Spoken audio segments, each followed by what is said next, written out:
President did repeatedly seem to be ad-libbing when he was remarking on the expected impact of the economic decisions he's already made 6 weeks in, saying that the American people would have to bear with him, that there would be a little disturbance, that there would be an adjustment period. And again, he said a little disturbance, essentially suggesting that the roiling that we saw in the markets is something that he knows he caused, but he hopes people will not mind. For the record, the worst inflation in this country was in 1980.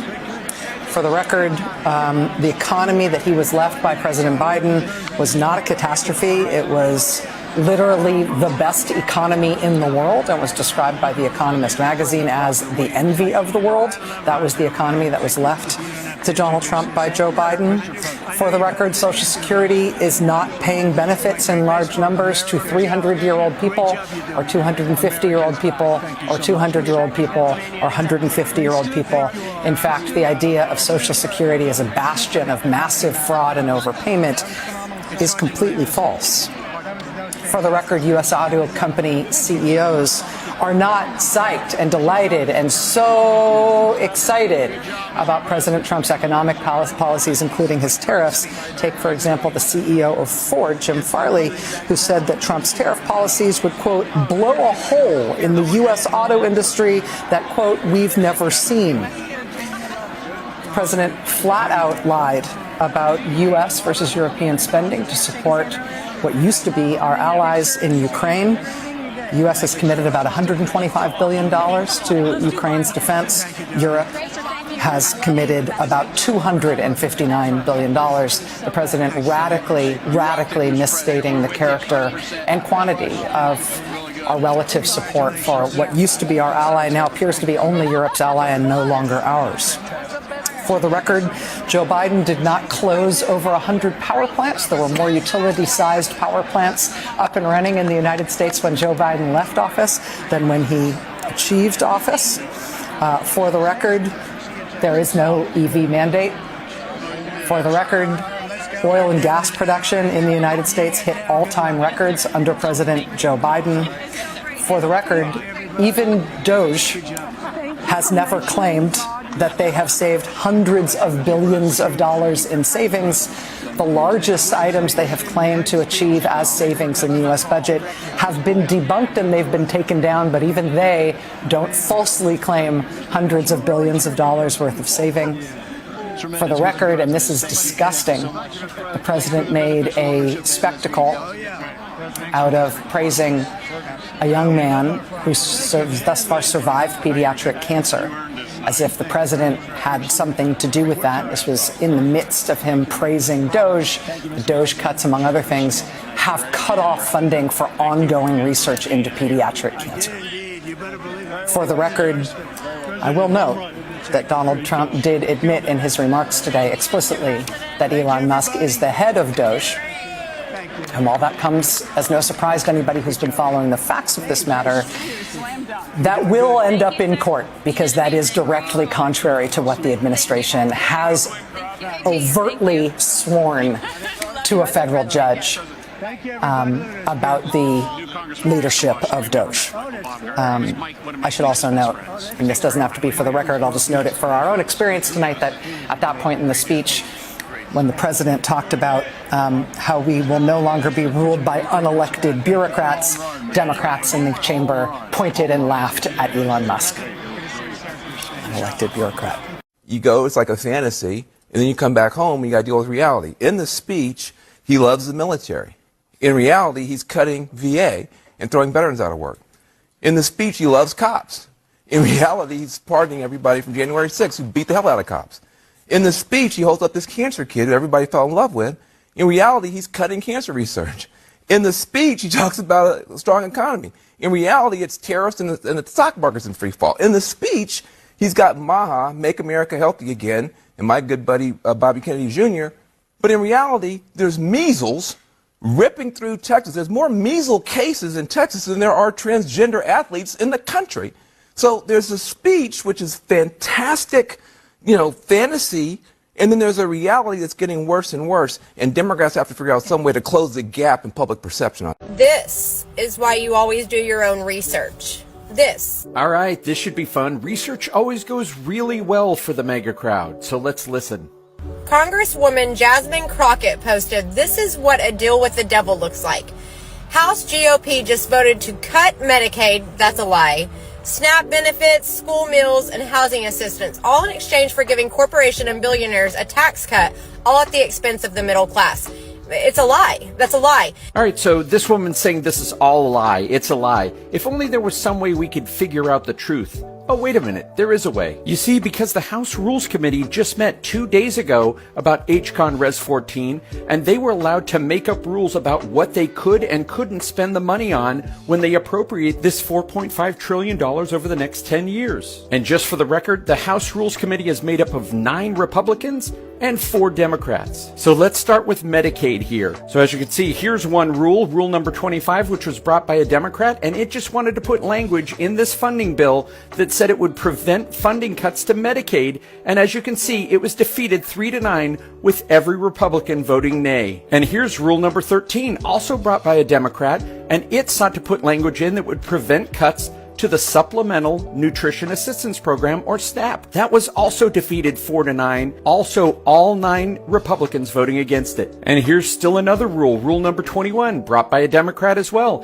and this sought to strike the instructions to the House Committee on Education in order to protect the National School Lunch Program. As you can see, it was defeated 3-9, and again, all the Republicans voted against it. So the Republicans already voted not to protect Medicaid, but maybe they would if it was a choice between giving billionaires a tax cut or helping needy people get medicine. What do you think? Well, the Democrats thought of that too. That's why rule number 18 says no tax cuts for billionaires if Medicaid is cut by 1 single cent. And yep, all 9 Republicans voted nay on that one too. But it didn't matter. Whether it was trying to reserve the tax cuts for only those making less than $400,000 a year, or preventing tax cuts for those earning over $100 million a year, or protecting the child tax credit, or funding state and local law enforcement, or protecting funding for disaster relief programs, all 9 Republicans voted against all these rules. And guess what else wasn't in that budget resolution? There was no mention of no tax on tips, no tax on overtime, or no tax on Social Security. It's very clear that the Republicans care much more about billionaires than they do about any programs or any help for the working class. $1 billion for making mice transgender.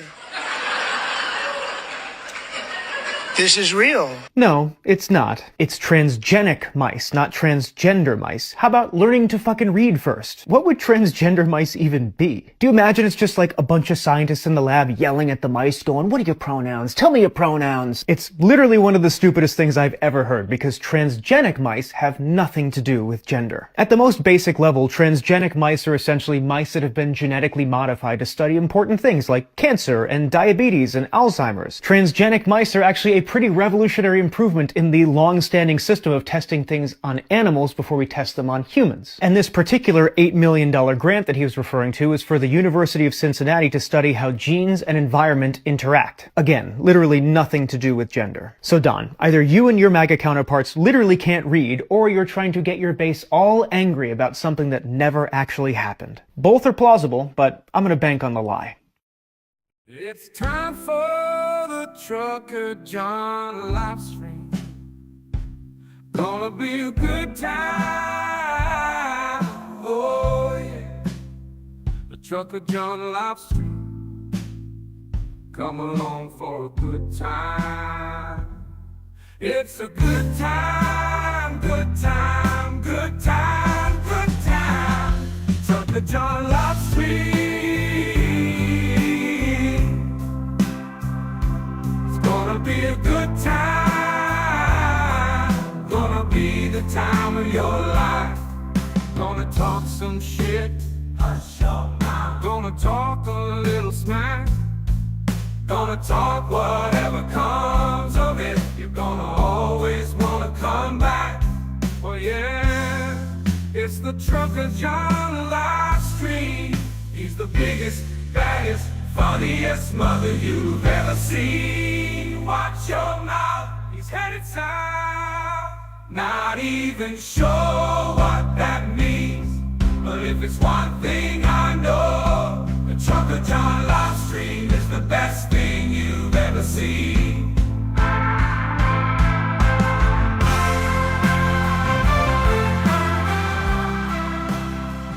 And now, ladies and gentlemen, the moment you've been waiting for.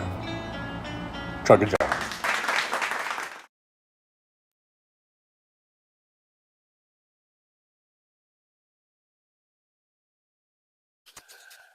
Just making sure my mic's on this time.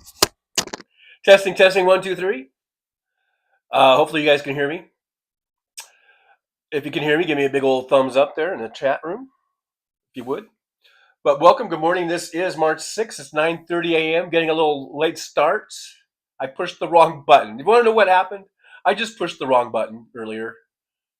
It was, once again, operator error, I guess. I see the thumbs ups. Thanks, guys.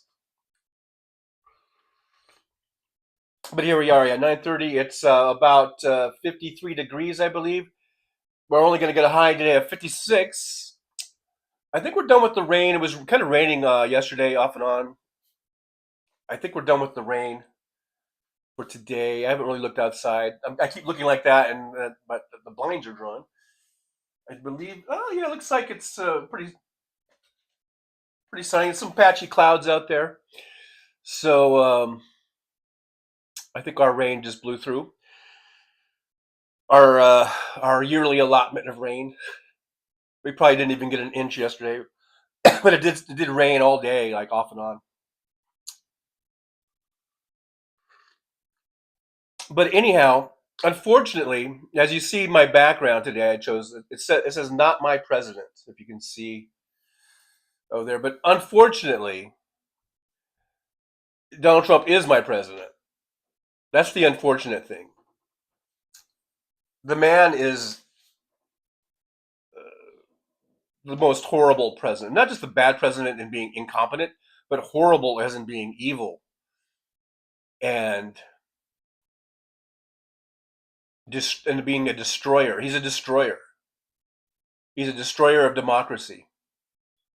He's destroying this country, and unfortunately, he is my president. It'd be nice if we could impeach his ass. We can impeach him all we want, but unless we had a Senate that was willing to carry out the impeachment, then it doesn't really make any difference. I'm just so sick and tired of it, though. I'm so sick and tired of this already. Here we are. God.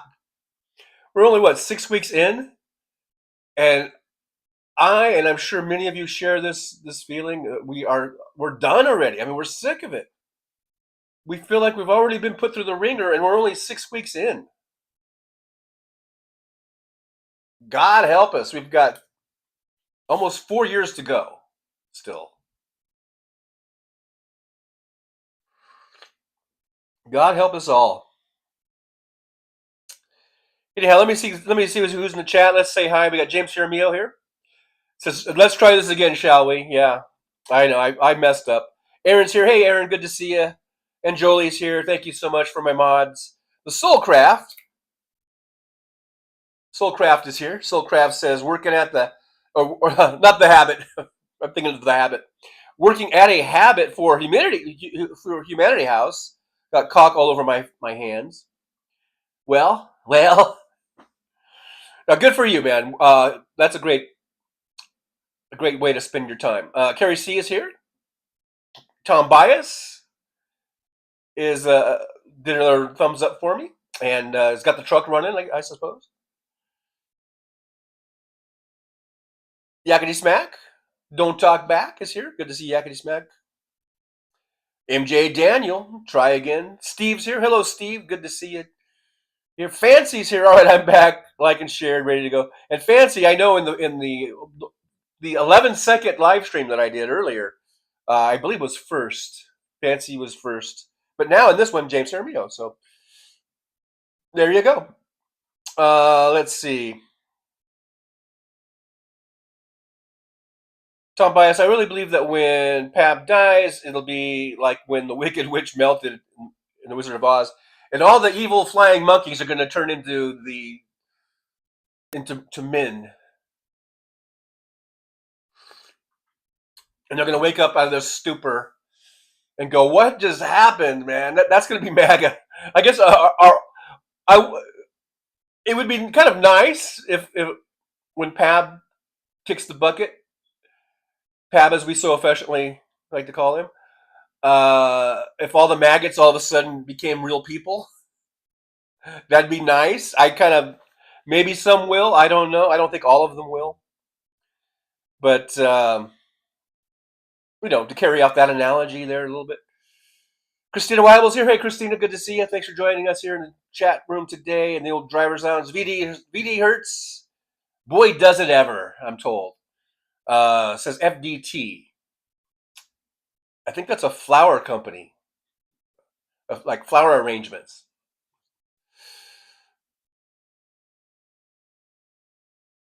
The Soul Crowd says, Trump has his people moving to put him on the $100 bill, the $250 Rushmore, and make his birthday a national holiday. Not even kidding on this one. They're the sycophants, right?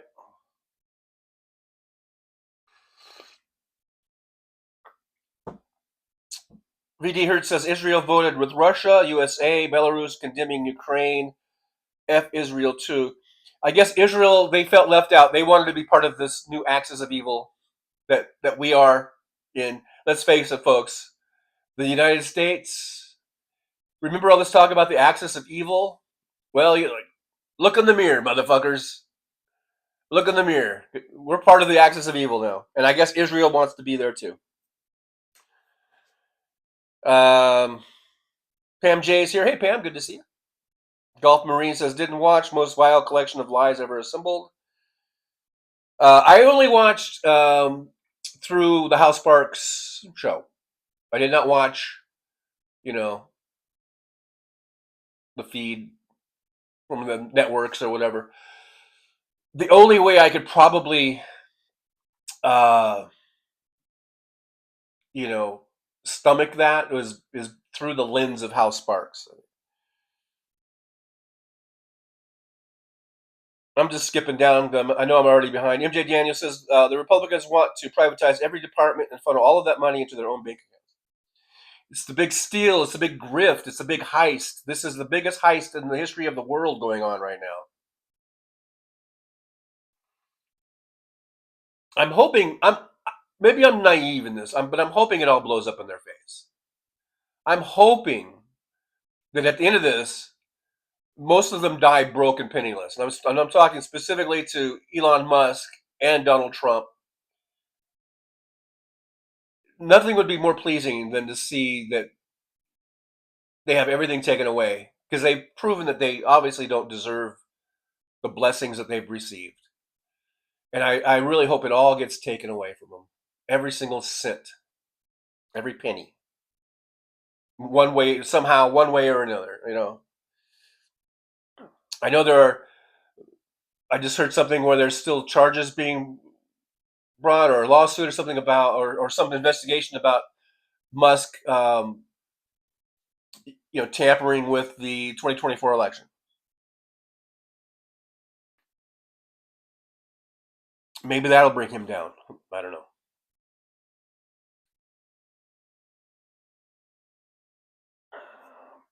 Progressively Independent is here. Good to see Progressively Independent in the driver's lounge.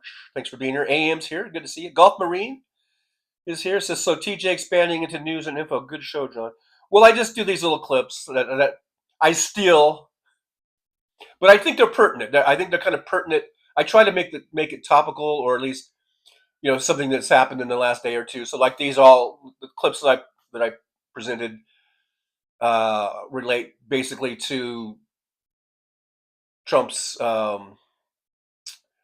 guess you don't call it a State of the Union, but whatever they were calling it, his joint session, or whatever. And just pointing out again the hypocrisy, the lies, the double speak of Trump. Tim Farrell's here. Hey Tim, good to see you. Thanks for being here in the old driver's lounge. Thanks for checking in with us. 2106, the smooth sounds at 2106 is in the chat.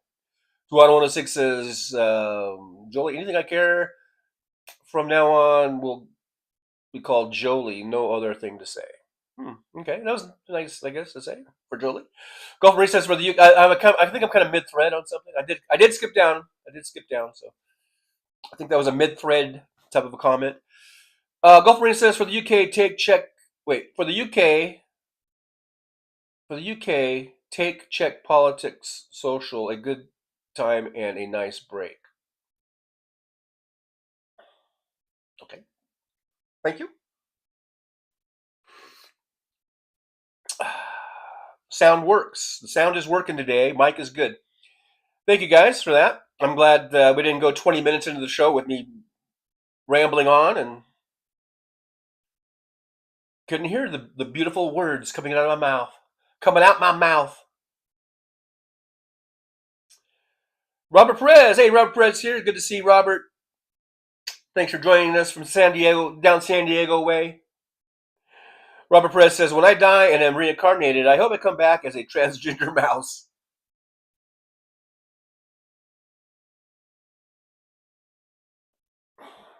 Really? Deborah Murphy giving me some thumbs ups for the sound check. Liz Fernandez is here. Hey, Liz, good to see you. Says, howdy, Trugger John. Howdy, right back at you. Golf Marine says, TJ, were you born on a mountain and raised in a cave? No, not really. I was born in a valley and raised in a desert. There you go. There you go. VD Hertz says, Trump thinks transgender and transgenic are the same thing. Full disclosure, I don't know if I've ever heard the term transgenic before that clip that I played. Paul Burrows is here and is already high. Hey, whatever gets you through the night is all right. It's all right. Fancy said they're down LA way, supposed to get some more rain at around 2 p.m. And usually when you guys get rain, we get it the next day. So we might have some of your rain coming up our way. Jolie says, favorite part of the last stream, the sigh. Did I sigh? I sighed, didn't I? Yeah, I sighed because it just wasn't working. It wasn't. The reason I sighed is because the intro didn't play. And then so I could have gone in and wiggled around and kept that same stream and put the intro in, but for some reason I just had this sort of like fuck it attitude. And I was like, fuck it, I'm starting over from scratch. So thanks for putting up with me with that, because I know it's kind of a hassle. You're watching, you've been waiting in the stream, or you've been waiting in the chat room for the stream to start, and then I kill it, and then you got to all jump over to the next, find the new one. So I know that's a hassle, but yeah, the sigh said everything. It was just like, fuck, that was a fuck sigh, I think. If you know what I mean. I don't know. Anyhow, let's see. Non-usual says March 11th in Missouri will be 77 degrees. Yeah, well, I was looking at our forecast. Right now, our daytime highs are in the 50s and 60s. I forget when it was. I did how many days in advance it was, but it's going to hit a 70 or 72 degree day, and then it's going to, according to the forecast, then it's going to drop back down to the 60s again. So right now, this time of year, we do a lot of kind of back and forth between chilly and spring-like. I mean, it was just like, less than 2 weeks ago, we were hitting some 80-degree days here. Deborah Murphy, glad the words are over his face. I know. I hear you. I hear you on that. Everything about him is nauseating. Everything about Donald Trump is nauseating. His voice, his face, his mannerisms, his hand gestures, all the shit that comes out of that pie hole, it's all nauseating and disgusting. And my God, we've been, he's been on this national forefront for a fucking decade now. And I know before that there was, The Apprentice, and before that, even going back into the 80s, he was always on the cover of the Enquirer. And gee, I wonder why one of his so-called best friends was like the owner of the Enquirer. But we knew him through back in the 80s and 90s through the gossip columns, the gossip shows like Access Hollywood and all that kind of stuff. Even way before he was, I never thought he was going to run for president. And every now and then, I think I did hear maybe a Sean Hannity or some asshole like that would say, "You should run for president." But I never in a million years really thought that Donald Trump would ever even want to run for president, even think he had a chance to ever be president. And I just never saw it. And then, God damn it, in 2015, and is when he came down the escalator and made that big announcement. And it's been 10 years of fucking hell. It really has been, with a bit of a respite of 4 years of Biden, who got us out of COVID, who got us out of a shitty economy that Trump had tanked. Really brought some hope. We had this momentary, brief little window of hope. Talk about hope and change. Biden was more of a hope and change president than Obama. And I don't even like the tone that I just used with Obama. It made it sound negative. I love Obama. I think he was good. I think he's a great guy. I think he's a great man. And I think he was a really good president. But Biden did more than anything I've seen in my life, at least in my adult life as a president. As Rachel Maddow in that intro in the tape there said, Joe Biden brought us to having the best economy in the world. And we've had economic numbers that we haven't seen in this country in decades in terms of GDP and growth and wage growth and all that kind of stuff. And coming out of COVID and coming out of a really botched COVID by Trump, where the rest of the world was really, really struggling, totally struggling, still struggling. And Joe Biden, through his policies, through his guidance, was able to get us out of that and get us really on a great path forward. So we had that little momentary time here. And now we're right back to this shit. And they're making up for it, like, they're making up for lost time. Trump and the maggots, the Project 2025 group, which is really what all that they're doing these 6 weeks has just been going down the list of 2025, the Project 2025. They're making up for lost time. And it's horrible, man. It's just, what can I tell you? We are living in some horrible times right now already. 6 weeks in. What's the next 6 weeks going to bring us? How many people are going to die because they can't get health care at the VA, for instance? How many children are going to go hungry now because of SNAP benefits being, eliminated or cut to the point where, hardly anyone can, whatever money they do get, it's like, here, you can buy a candy bar, I mean, how many more people are going to lose their jobs? And what's that going to do for the economy? These jobs that they're cutting, people are making 50, 60, 70, 80, 90 grand a year. These are good paying jobs. People, that's what stimulates the economy. They get paid and then they go shopping. That's what stimulates the economy. It's really simple. It's even so simple that even I can understand it. I know there's a lot more intricacies and there's a lot more things, but the basic thing is people have money, they spend it. That stimulates the economy. When people don't have money, they don't spend it. And then the economy goes dormant and we go into recessions.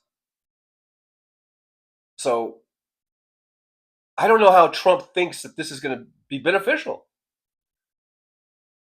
Other than it just states the obvious that his goal and the Republicans' goal is always and always has been just about cutting taxes for the rich. Cutting taxes for the rich. That's the number one thing. And that's all they're trying to do. They're just trying to find money so they can cut taxes.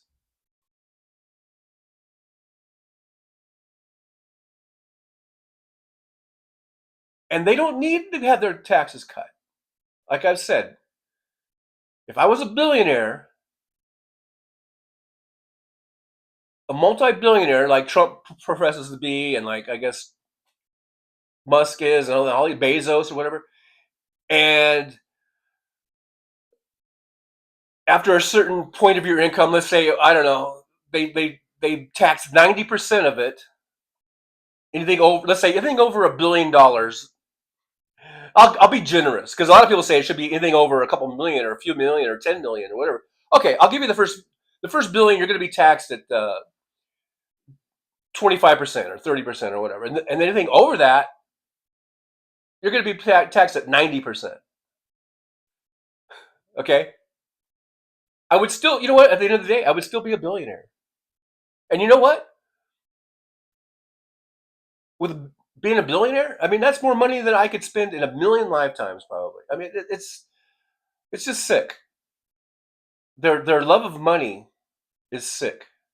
It's a sickness. I keep saying it. It's a sickness. It's an illness. And what do you do to people who are addicted to something or have an illness or something like that? You take it away from them because they can't handle it. They obviously have proven they can't handle it. They can't handle their wealth.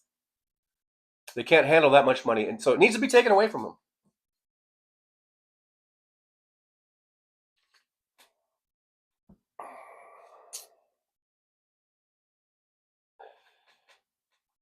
James Jaramillo says, he is the president. Sure as hell not mine.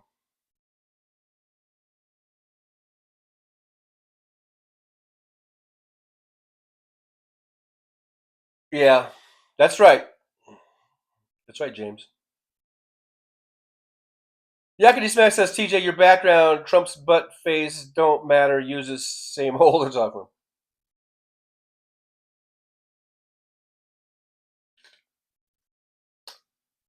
Elizabeth Liz Fernandez says, I think we're all sick and tired of Diaper Dawn. Non-Useful says, hey, Non-Useful, by the way, thanks for being here. Thanks for joining us in the chat room. Non-Useful says that we need a hero. We need a hero. I need a hero. I'm holding out for a hero till the end of the night. He's got to be strong, and he's got to be fast, and he's got to be fresh from the fight. Need a hero. I should have sung that to the tune of I Need a Hero. I need a... Who was it? She passed away, didn't she? Who sang that? That gal. Or if I'm thinking of the right person. But anyhow, I need a... Now the song's going to be in my head. Paul Burrows, I'm putting in another 60 pounds of king salmon in the smokehouse tomorrow morning. You got a lot of salmon in there. That's lots of salmon. Hey, look at that. I see Fancy gifted a membership. Thank you so much. Yippee to Fancy for gifting that membership. And Jen got it. Was gifting the membership. I haven't seen Jen in a long time. Maybe this will bring Jen back and we can say hi to Jen. But thank you, Fancy. Appreciate you for doing that, helping the show, help support the show. We got 42 watching, only 40 thumbs ups. That means 2 people have not thumbed up. Make sure you hit that thumbs up for me. Hey, man, we're at 3,800, a little over 3,800 subscribers. Would love to get to 4,000. Would really love to get to 4,000. So if you guys can help me out in any way to get us to grow and get to 4,000, that would be greatly appreciated. MG Daniel says, I think most, if not all, of the hardcore MAGA are lost, and DJT can do no wrong, no matter who it hurts. They are definitely in a cult. They are cultists.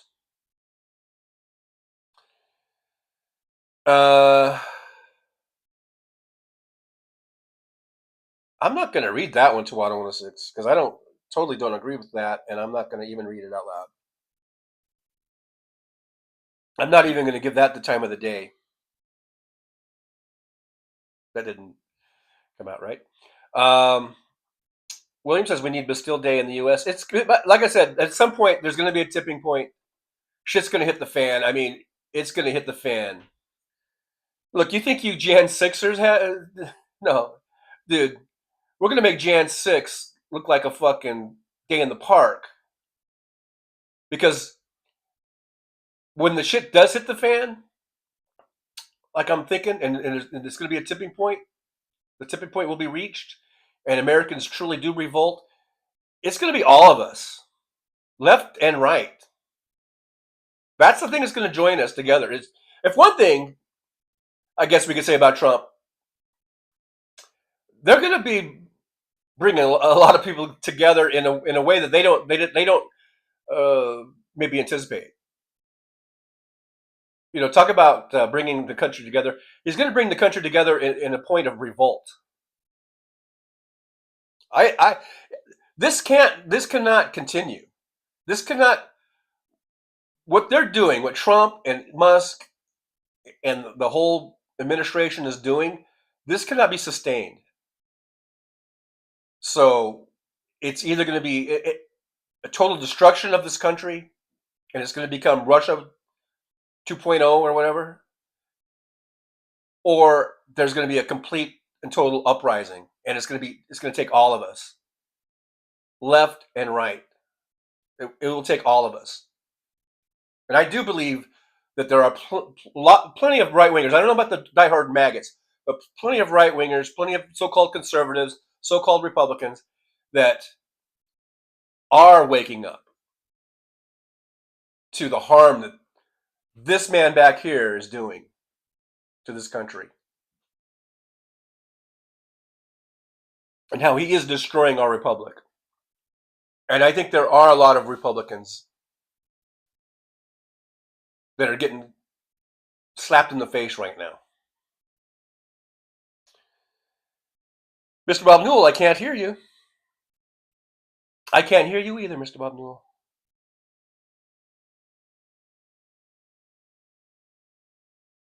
Elizabeth Fernandez, I watched that speech with House Sparks. So did I. That's the only way I could watch it. I watched it. Actually, I had Liberal Dan on one device and Hal on my TV. I had Liberal Dan on my phone, I think. And I think that was the only two I watched. Or I was watching from.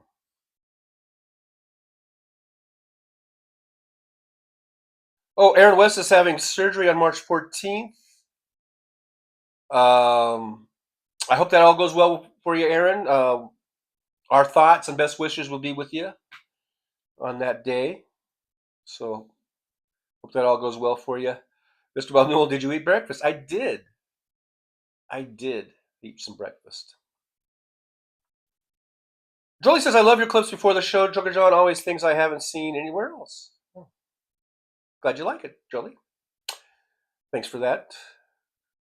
So I know it's not completely, a waste of time, I guess.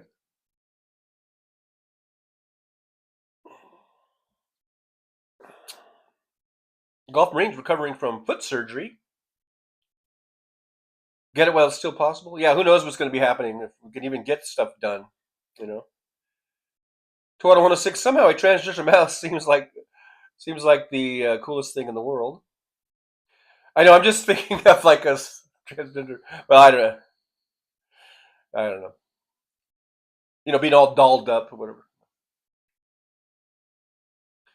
Tim Farrell, I was born in the desert and raised in the lion's den. Perhaps your name should be Daniel or something. I don't know.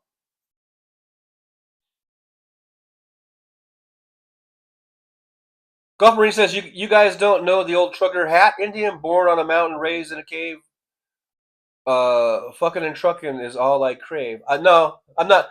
That might be some really old school truckers from the 70s or something. I didn't start my truck driving until the early 2000s. And from what I understand from the old timers, it was nothing like the old days. But driving in the 2000s and the whole truck culture and everything is nothing like it was in the 60s and 70s.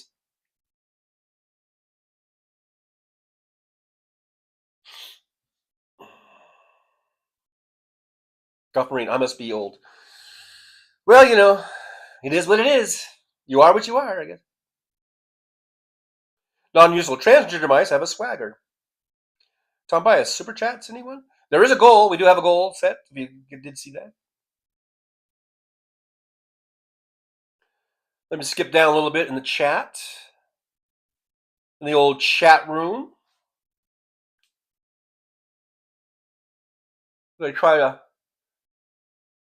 fix my mustache. It just felt like one of the whiskers was kind of going the wrong direction. So I'm trying to, trying to get to all go down the same direction. Let's see here. MJ Daniels says corrupt assholes like Drippy Rudy are the only reason DJT was not put in prison in the 80s. Right. I mean, Trump has been a grifter, con man, and has been ripping people off for decades. And people like Giuliani just let him slide. And now we're stuck with Trump now in the White House.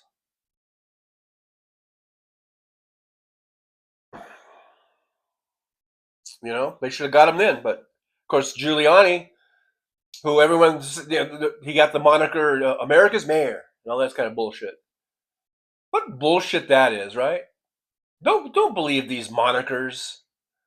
Like the Cowboys being America's team. Fuck the Cowboys. My apologies to the Cowboys fans. I know I think is it Gulf Marine. Who's Walter Makarovich is a Cowboys fan. But my point is, who the hell are you to say you're America's team? You've just alienated all the other fans of all the other teams. But anyhow, Rudy being America's mayor. This is such horse shit. And then we come to find out what he's really like and what he's really all about. Hey, as old as in with a $2 super sticker. Thank you, as old as in. Yippee to as old as in. $2 says FAFO to the both sides non-voters too.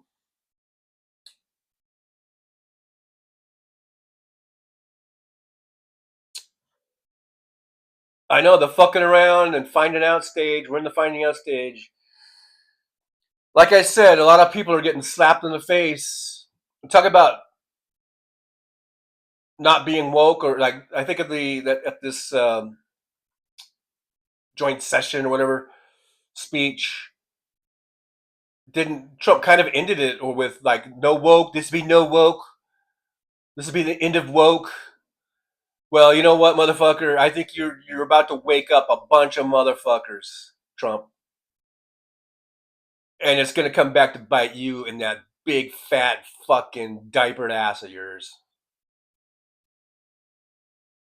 You know?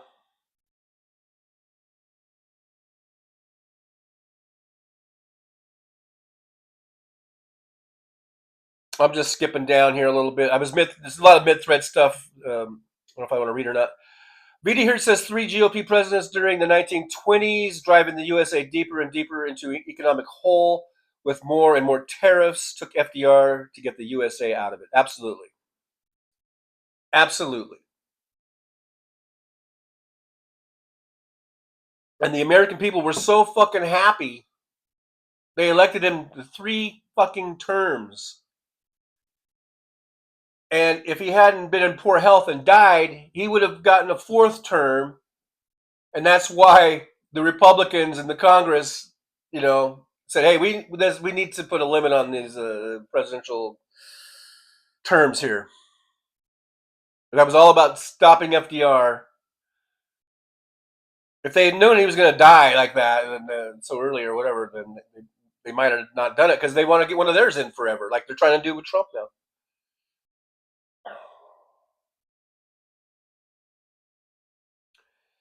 Search for You says, plus more people aren't spending because we're scared and saving every dime. Right. We can't really spend now because of what Trump's doing with all his threats of tariffs and then, and job cuts and everything. Yeah. It just shuts everything down. it does the opposite of what he claims he was going to do, as far as like stimulating the economy and bringing prices down. Everything he's doing is complete opposite of that. Everything he says is the opposite. Everything he does it's always opposite of what he says. MJ Daniels says Democrats from FDR to Carter knew the middle class spending drove the American economy, and they want to tear all of that down to make themselves richer and damn the consequences. Yeah, they want the Gilded Ages to come back, where you have this small group of oligarchs that own everything. You have a very small middle class that owns some of the shops and some of the stores and take care of some of the businesses. And then you have just a whole huge amount of impoverished people, low income people, to be basically your slaves. I don't know how that's going to work when we get more and more automated, but we need to have a strong middle class. The middle class, our greatest times, our golden age, what's known as the golden age of America, is from the 1950s and 60s, basically. And that was after World War II, and we started seeing more and more people going into work, getting good jobs. We saw the unions, the unions were growing, and we're at probably their peak as far as public sector unions, public sector jobs, union wise. Probably about a third of the jobs were union, and that helped to drive up wages. People were getting good wages, good living wages. People were buying houses, sending their kids to college. They had good savings, retirement savings. They had pensions. They had all this stuff. The 1950s are the golden era of American economy. And for some reason, the Republicans are against that because they're greedy. They want it all. They want it all. They always think it's a zero-sum game, and it's not. It's not a zero-sum game. There's enough to go around for everybody. But they want it all because they're greedy fucking little bitches.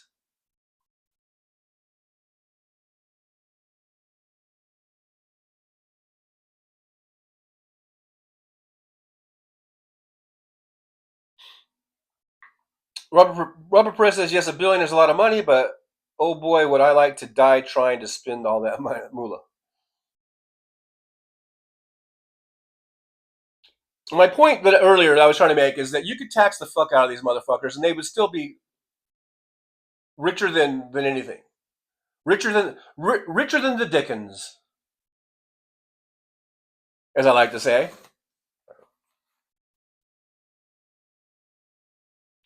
Hey, look, most of us are scraping along. We're scraping along and raising families, and we're paying our bills, and we're making 50, 60, 70 grand a year.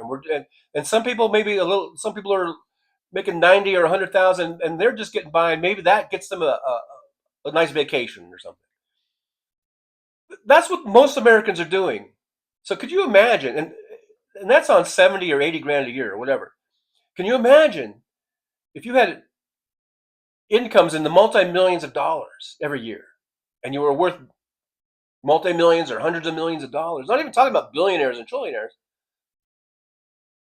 So far there aren't any trillionaires, but I remember there was talk. Remember there was last year, and they were saying that that Musk might become the first trillionaire. Now they're saying he might lose everything, and I hope he does. But that's why it's so hard for me to imagine. Okay, my whole life, I've never been rich. I mean, I've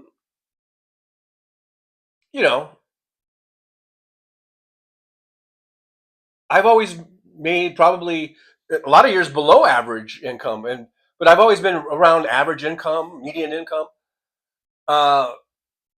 and I can only imagine even if you had like $1 million or $1 million, or if you made just like $1 million a year,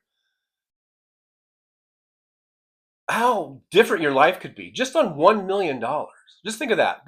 I bet you most of you in the chat, I bet you most of you make between, let's just say, a range of between 50,000 and 100,000. I know there's some of you that make less than that. I know you've mentioned that, you know, people are on Social Security, and people are on you know, getting benefits or whatever. A lot of people in this chat might only be making 20,000 a year, 15,000 a year. I don't know, 30,000 a year. But my point is, I'm not trying to, you know, talk about people's wages or whatever. But what my point is, most of us, let's say, I'm not even sure what the median income is anymore. 60, 70 grand, 50 grand, whatever it is. So just imagine if you went from making, let's just say you make 50 grand a year, okay? And you're paying your rent or your mortgage, you're just barely making it, you're barely paying your utilities, you're barely paying whatever it is. At the end of the month, you got almost like nothing left over, if anything, right?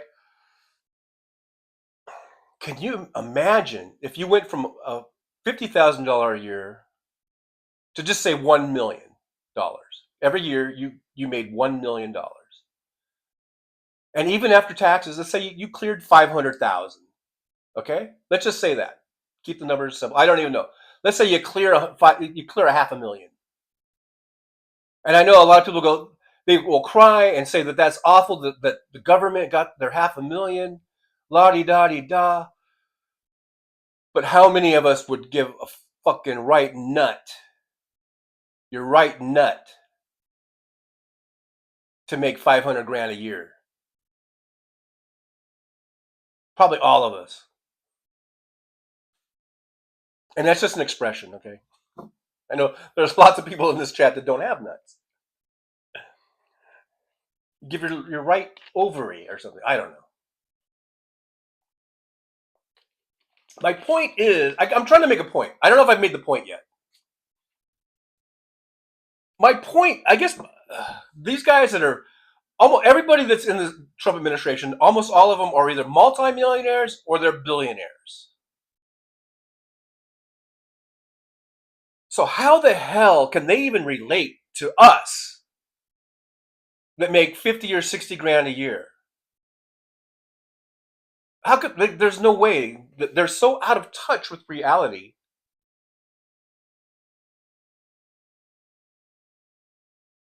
I don't know.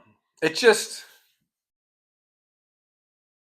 it's mind-boggling to me that someone who makes or who has multi-millions of dollars and above is never satisfied. Never, ever satisfied. They're never satisfied. Not all of them. I know I'm painting with a broad brush here, but certainly the Elon Musks aren't satisfied. Donald Trump is not satisfied. And some people will say that's a good thing because we need people to have drive and ambition and motivation to keep doing better, to keep improving whatever it is, you know, science and technology, and that's what drives them. That's what can drive a person is the money part of it. And I get that. I understand that. That's the whole Gordon Gekko greed is good thing. That really is a lot of that sentiment. I don't believe that greed is good, but I do kind of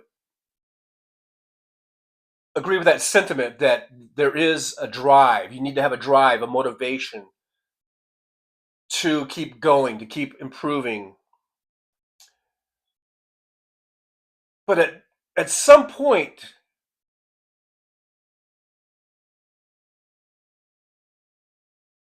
you got to realize when you're hurting other people and destroying other people that you've gone too far. But they don't see that. Musk does not see that. Trump does, because they're sociopaths, basically. That's what it is. I think sociopathy and money don't mix. We need to have an anti-sociopath law or something. that whatever money they have, it has to be they have to have a trust, or they have to have kind of like what they did to the Indians in that movie that came out a couple years ago from what's his face, you know,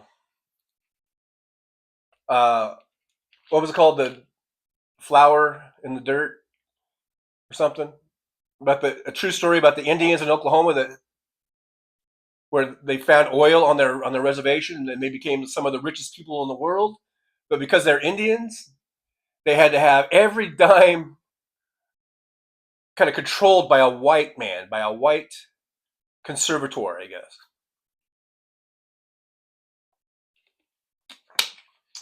I think that's what we need to do to sociopaths who have money. And I'm only half joking. Krista, Bonnie Tyler. Oh, it was Bonnie Tyler who did that song. Okay. I think she's still alive, maybe. I don't know. I was thinking of the black girl who sang songs from, she had some hits from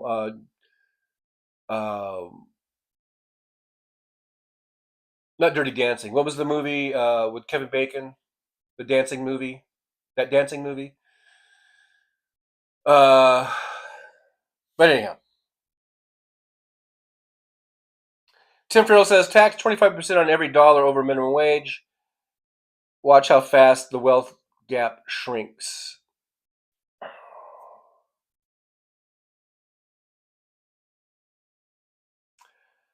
Non-usual. Yeah, Bonnie Tyler sang that song in 1984. We need a hero. Yeah, I was thinking of, God, what was her name? You guys know her name. She's a really cute little black girl. She sang, I shouldn't say black girl. She was a woman. Young woman. Anyhow. It wasn't her, but that's who I was thinking of.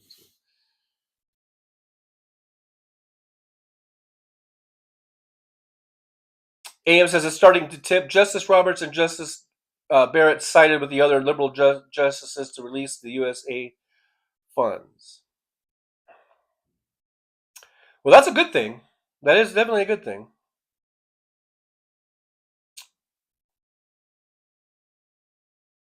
Roxanne Elfield says that it was laughable that the Republican solution about negative town halls was to cancel town halls. And they did the same thing, because remember in, I guess it was probably the lead up to the midterms in 2010, right, during the Tea Party.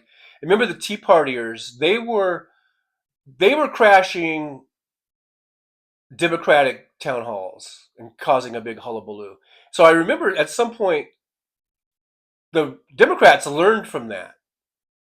And that was, which election was that? Was that the 2012 election, or was it crashing when Romney was running? But at some point, the Democrats kind of learned from that, and so then they started doing it. And I remember back then, the Republicans did the same thing. They just started canceling their town halls. This is way back in like 2012 or whatever it was. They did it then too, because they're pussy ass little bitches. They're palbs. And they're doing it again. Because they're just pussy ass little bitches. Palbs. They're palbs. They can't stand the heat. Harry Truman. Was it Harry Truman or Eisenhower? They said they can't stand the heat, get out of the kitchen. That whoever was that said that would be very upset. Disappointed. Disappointed. They'd be disappointed. Let's see here. Tom Bias says, it seems my efforts to garner super chats are blowing in the wind. Marcia says, I don't know how long I can stay today. I have a doctor's appointment to address a bunch of issues, and it takes a lot of work for my home health aide to get me ready. Who knows if referrals will happen. Well, you take care of your business there, Marcia. That's your doctor's appointment and your health are way more important than this show. So I hope you get that all taken care of. 106, aha, I was born along the ocean. I live in the sea. Are you SpongeBob? Or whatever? I don't know. What did Kevin do? Because I see Aaron gave Kevin an exclamation point.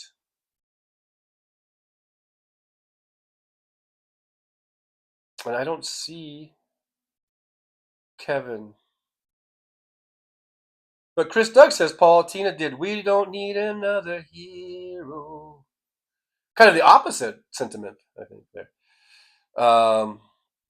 Midas Kevin's here. There's Midas Kevin. Okay, I guess just saying hi because Midas Kevin's here. Well, hello, Midas Kevin. Good to see you. Thanks for joining us here in the old driver's lounge. I'm just skipping down because I know I'm way behind. I don't have my official timekeeper in today. Nick Rich is not here, so I don't know where's my official timekeeper of the Trucker John channel.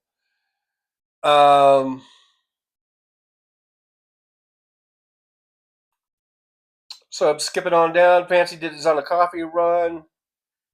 And VD Hertz says soybean farmers are irate at Trump tariffs. And they all voted for him. And they'll probably vote for him again if they could. That's how stupid they are. Hopefully some of them are waking up. Pam J says, I'm sitting here working and John says things that catch my ear and make me giggle. Thanks, John. Well, you're welcome, Pam J. Always happy to accommodate and get you to giggle a little bit. Paul Duffy is here. Paul says, Canada has sure woke up of no booze on the USA shelf. Michael E. Riley is here. Says, Cowboys got the America's team nickname because their team paraphernalia would rise by 600% when they were winning. Nobody counted the drop when they were losing. Yeah, I wonder where it's at now. I mean, they have winning teams, but they just can't win playoff games. So, anyhow.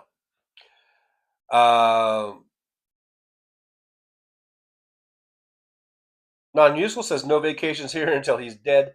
Marsha says, thank you for your live stream, Trucker John. Just in case I have to go before you get to me. Hey, Marsha, thank you for watching and hanging out with us. And while you're getting ready to go and to your doctor there. Thanks for being here. Thanks for watching. Everyone, thanks for the thumbs ups and the watching and the all the support you guys give. Search for You says, laughing out, TJ, you're funny. I try. Actually, I don't try. It's just natural. It's natural comedic talent. It's all, not one comedy lesson. Not one. Floyd Price is here, rolled up sleeves and fast cars, hot rods, 50s. Oh, yeah, I'm talking about that. This is where I'm at. I was talking about the 50s, the golden era. Definitely the golden era. Where our middle class grew by leaps and bounds. VD Hertz, Polestar 3, long range, rear wheel drive, 350 plus mile range, no need for Tesla crap. Yeah, Polestar, I drove a Polestar. I still like the Tesla better at the time. But there's plenty, your point, at least what I'm getting is that there's lots of other EVs out there that are probably way better. I think I drove that Chevy Bolt for a few weeks and absolutely fell in love with that little car. I would buy a Chevy Bolt over a Model 3 any day of the week. Any day of the week. I really want to go and test drive the Chevy Equinox EV now that I drove the Bolt. I think that I haven't test driven it, so I can't really say, but I have a feeling that's probably a better car than the Model 3. There's lots out there. The Mach-E, you've got the Ioniq, Hyundai Ioniq. I always forget if it's a 5 or a 6 or whatever, or just Ioniq. I mean, there's lots to choose from. A lot of the VWs look nice. There's BMW EVs. There's so many EVs out there. Try them out. And if you do buy a Tesla, like Cal was saying, buy a used one, and then cover the branding up with something so you don't get keyed. I don't know. Or make sure you put stickers on it that says, I hate Musk too. Please don't key my car. Please don't vandalize my car. I think Musk is an asshole too. And I bought this. Here's what my sticker would be. Please don't vandalize my car. I hate Musk too. And I bought this used, by the way. BTW. It's gonna be a long sticker. So that really no money went to Musk in the purchase of this vehicle because I bought it used. That would be my huge bumper sticker. Maybe it would thwart some vandals. I don't know. But yes, VD Hertz, there are lots of EV choices that, I mean, if you got a spare $100,000 to spend, you can buy a Silverado pickup and get 450 miles of range. Hopefully those prices will be coming down. I've been looking at videos of the new Scout. Do you guys remember the International Scout from like the 60s and 70s? It's it's almost like a kind of a Bronco looking from those days, off-road vehicle. You know, they had sort of an SUV. They had a pickup truck. Now they're coming back. It's not made by International. I think actually it's an offshoot. I think or a VW maybe. But anyhow, they have their own division. They've got the Scout and the what's the other one called? Anyhow, one's a pickup version, one's an SUV version. I've been watching videos of those. Right now, those are just prototypes, but they look fucking awesome. They get 500 miles of range because they do have a little gas-powered motor in the back that is like a generator. So you can get it's an extended range thingy. And it's awesome. And their goal is to make it, I think, priced at around 60 grand, which I know for a lot of us, it might as well be $1 million. I know, I get it. But when you're looking at the Silverado, which is 105,000 or whatever it is, the Cybertrucks, those awful things were like 100 grand. No one's buying those anymore, I don't think. But Rivians, those are kind of pricey, 80, 90, 95, to get them with any options and stuff. A lot of these prices are pretty high, very high. So this, if you want to look it up, you can search it here in Google for the Scout, the International Scout. I don't know if it has international, because I don't think international exists anymore. But they were able to get all the branding and the names and the styling. It's very retro, but also very modern. It's very cool. And they have they're trying to bring the prices in that are much more affordable for a lot of people. I know, like I said, 50 grand or 60 grand, that might as well be $1 million. But for a lot of car buyers, that will make it a lot easier for them to purchase that over a $100,000 Silverado. Okay, let's just so and they look awesome. So check those out too. There's lots of alternatives to Tesla now.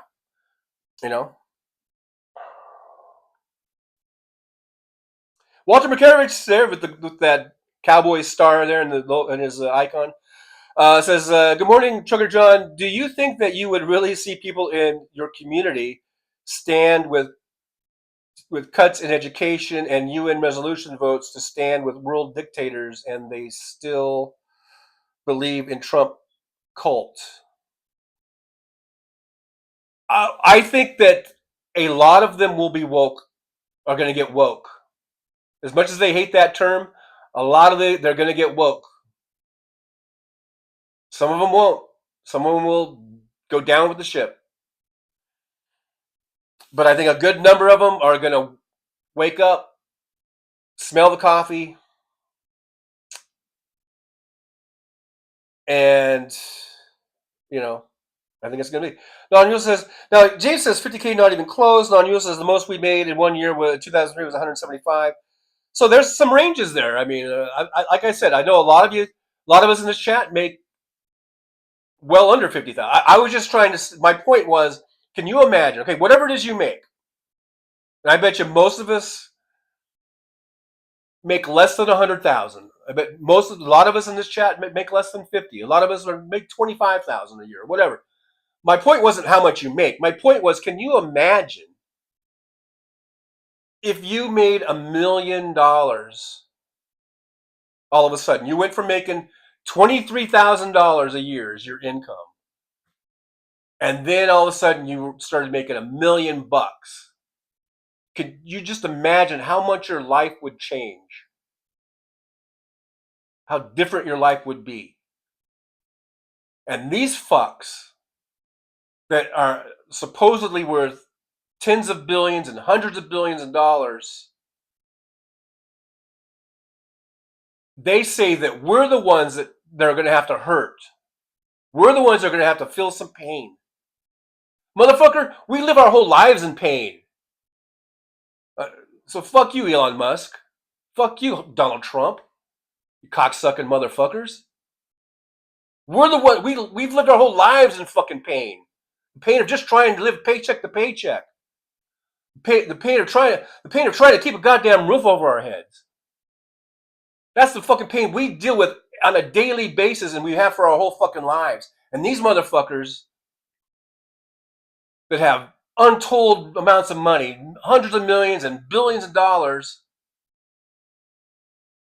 and they'll, without even thinking about it, they'll throw some party, or they'll get a private jet, they'll zip around the world, they'll just blow fucking few 3-4 million here, 10 million there. They'll just blow it like it's fucking,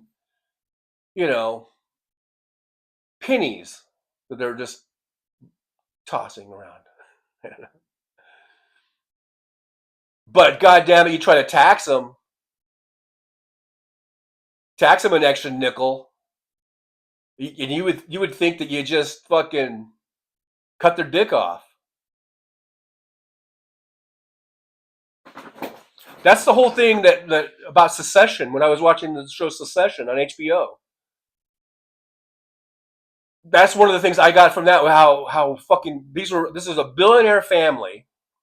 This story was about, and they would throw lavish things on the spur of the moment. Let's get to the helicopters. Helicopters aren't cheap. Fuel isn't cheap.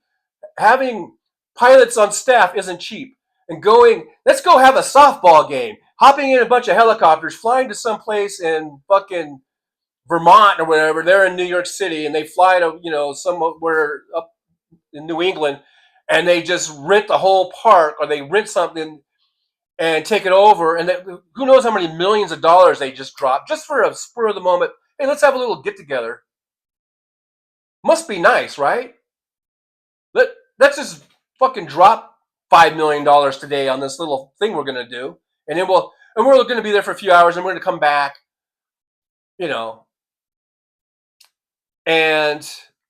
But God damn it, if Congress tries to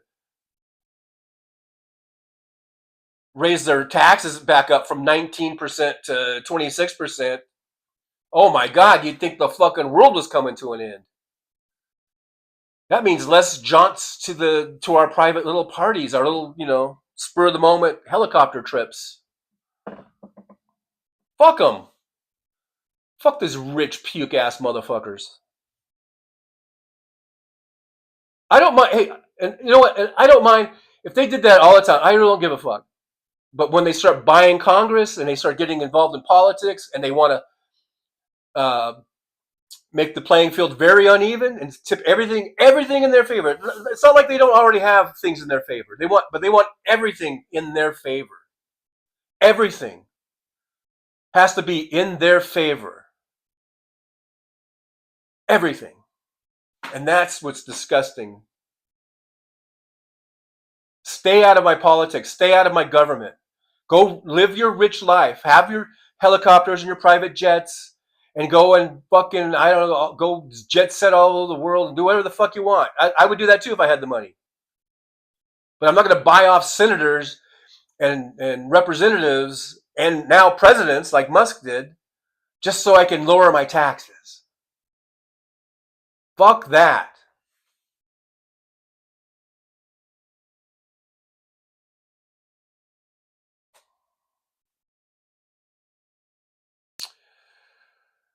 Floyd Price says that Major Ojeda says it's time to eat the rich. He could be spot on. It's way past time to eat the rich.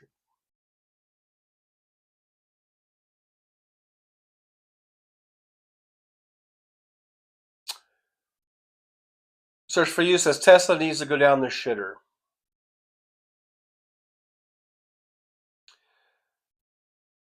I wish that they would push Musk out. I think they have some really good vehicles. If you had the right people in there, their charging network is really good. So good, in fact, that all the other manufacturers are going to use that one, or at least they were until recently. I don't know how things have changed, but they have a really great charging network. I think the Model 3 and the Model Y are great cars. I'm sorry, guys. I know I shouldn't even be saying this. But if Musk was pushed out and they got some decent leadership that weren't fucking fascists. Irene Cara, yes, VD Hertz. That's the one I was thinking of. Footloose, yes. Yes, Footloose. That's the other dancing song. I mean, movie. 2106, Trigger John, yes, I am SpongeBob. Yeah, there you go. I guessed it right.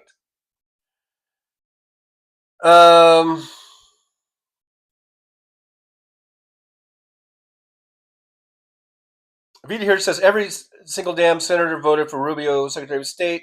Dim party spineless at work. Well, yeah, I don't know, but maybe it's picking your battles. Out of all the picks, Rubio is probably the most decent one out of all of Trump's picks.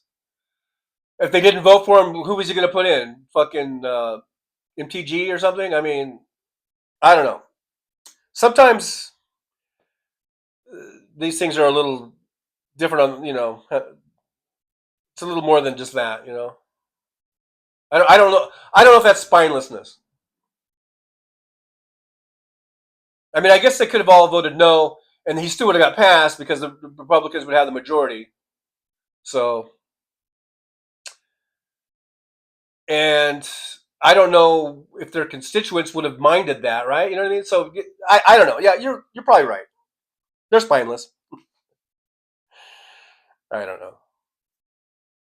I'm not a politician. All I gotta say is, it's easy to be. It's pretty easy for us, and I include myself in this, to be an armchair quarterback.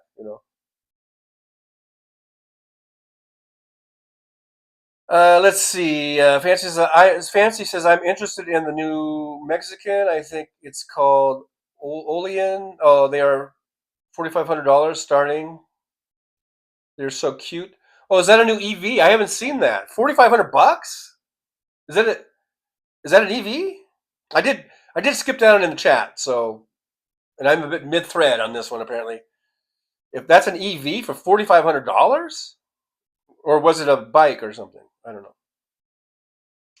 So for your extended range thingy, yeah, they got the new extended range thingy. It's all the rage. Technical terms. I know I get a little technical every now and then. Big Dog, my truck better last me the rest of my life. Hey, Big Dog, good to see you, by the way. Hey, look, like I said, if you're not in the market for an EV and you like your car, keep your car.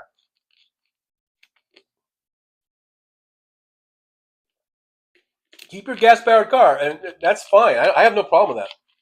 I'm just saying that I am an EV proponent, and I am all for EVs going forward and growing in the market, the automobile marketplace, and gaining market share. I'm all for that.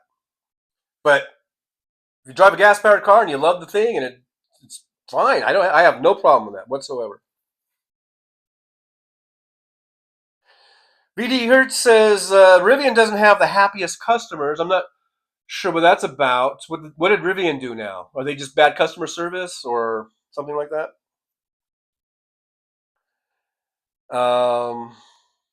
Okay, I skipped down. Look at there. Nick Rich is here. Like number 59. We got 50 watch and 62 thumbs ups. Thank you there. Let's get those thumbs ups going.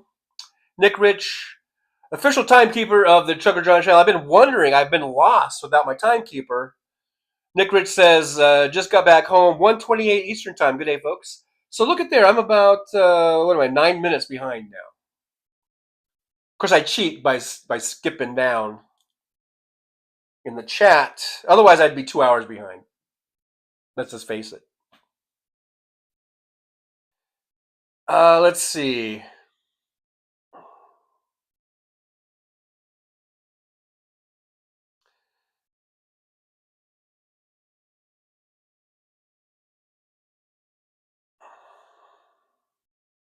I'm skipping down a little bit here in the chat. Seeing what's going on. We got Marsha here, Big Dog, Nick Rich, William, Steve, Floyd Price, We live. Floyd Price says we live on leftovers or we starve.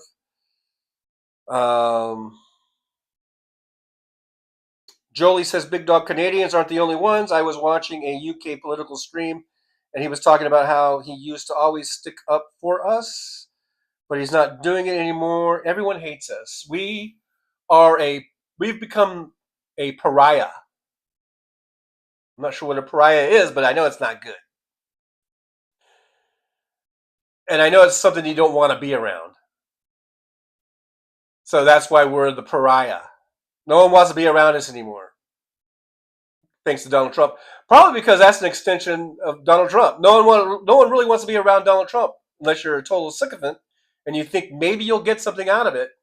You'll put up with the stink and the stench and the grossness because you think you might be able to get something out of it. That's the only people that are around him. He has no true friends. No one really likes him. And now he's extended that to our country. The United States of America, and in 6 short weeks, has made us the country that no one really wants other than Russia, because Putin,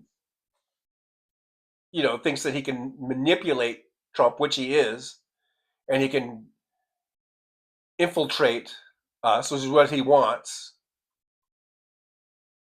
Again, not a friend.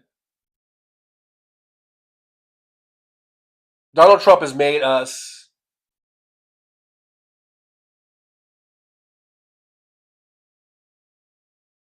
if not hated, at least certainly distrusted. That's an understatement, right? That's a big duh, right, John? Right? You think so, John? Distrusted, unreliable. And like I said earlier in other streams, we've had differences politically probably since the beginning of the country. And they were more about domestic things, right? But when it came to foreign policy and foreign relations and our national security was always put, I think, first. And I think there was more of a confluence, more of a where the parties would come together in the name of national security. And so our policies would hold up over administration from administration, in most part. If they were good and working, if it needed to be changed, then they would be changed or whatever. But for the most part, if one president made a deal or a pact, one administration or whatever, or the Congress during that administration, the countries that got involved with that felt reasonably assured that it wasn't just going to get taken down when the next president became president. That we had this continuity between administrations, and even from going from party to party, switching from back and forth from party to party, there was still this continuity that our agreements were going to be held up to. Donald Trump destroyed all that. He did it in 2016, his first term, and now he's doing it again. And even worse, and even more so. And these other countries, they're like, yeah, we learned the first time. We saw what happened the first time. We know it's going to happen. And so they're done with us. And even if we get a good president in after Trump, it's going to take a lot. It's going to take, to get the trust back, it's going to take decades and decades. That's what you get when you elect a sociopathic narcissist to the White House who really has no concept really of government and of foreign relations. No even concept of history.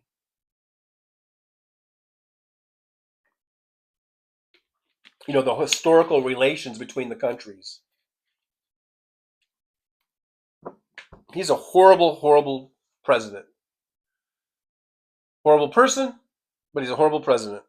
I think you could probably be a horrible person and maybe be a good president, a decent president. But Trump is a horrible person and a horrible president because he's stupid and he's greedy. Stupidity and greed can be a really dangerous thing.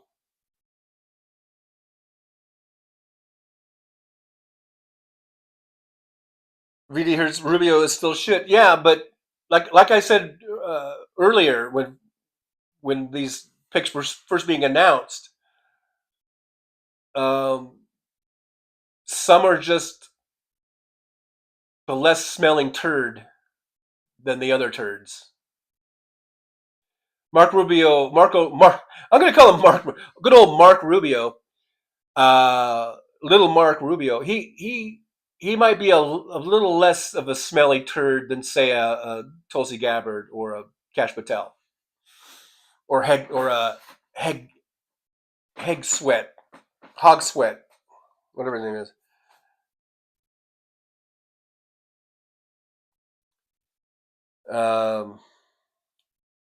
Anyhow, skipping on down to the chat here.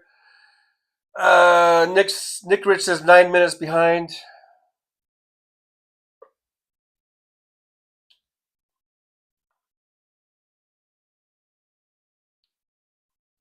Yeah, Fancy says Europe is canceling American contracts. It's serious. Yeah, it's definitely serious. Marsha says I have to get going. Thank you, my friends. Thank you, Sugar John. Thank you, Marsha, for being here. I hope all goes well today and your doctor's appointments. And we'll see you on the next one, hopefully.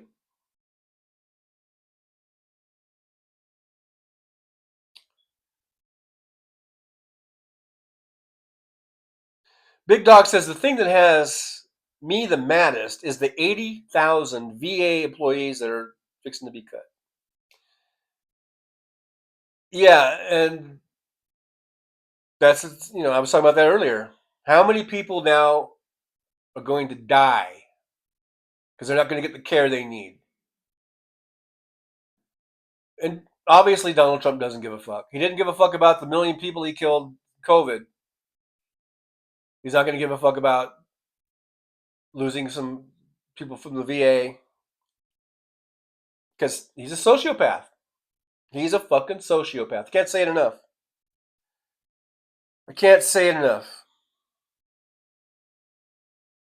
The man is a sociopath.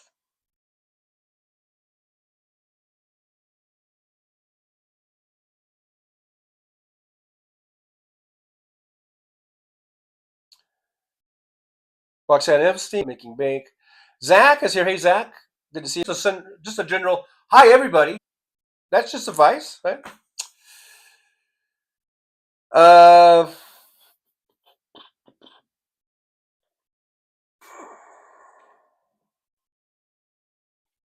Big Dog says it's the same thing every time.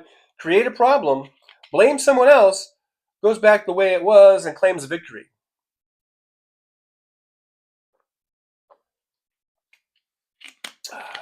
I'm getting very thirsty.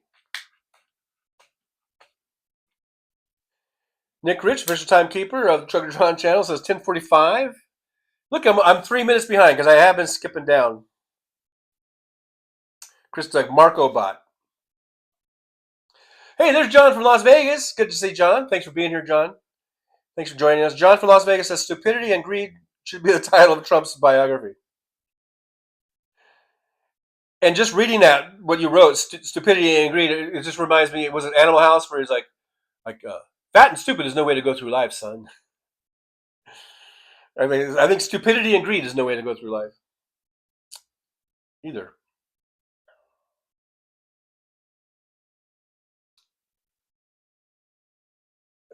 VD Hertz, you're entitled to your opinion. I'm no Marco Rubio fan.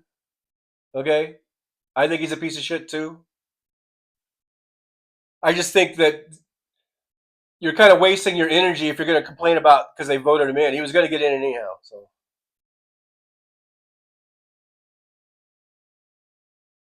and in the long run, I don't think voting no. I don't know how that's going to affect anything going down the road here. I think we can spend our energy on something else. complaining about something else.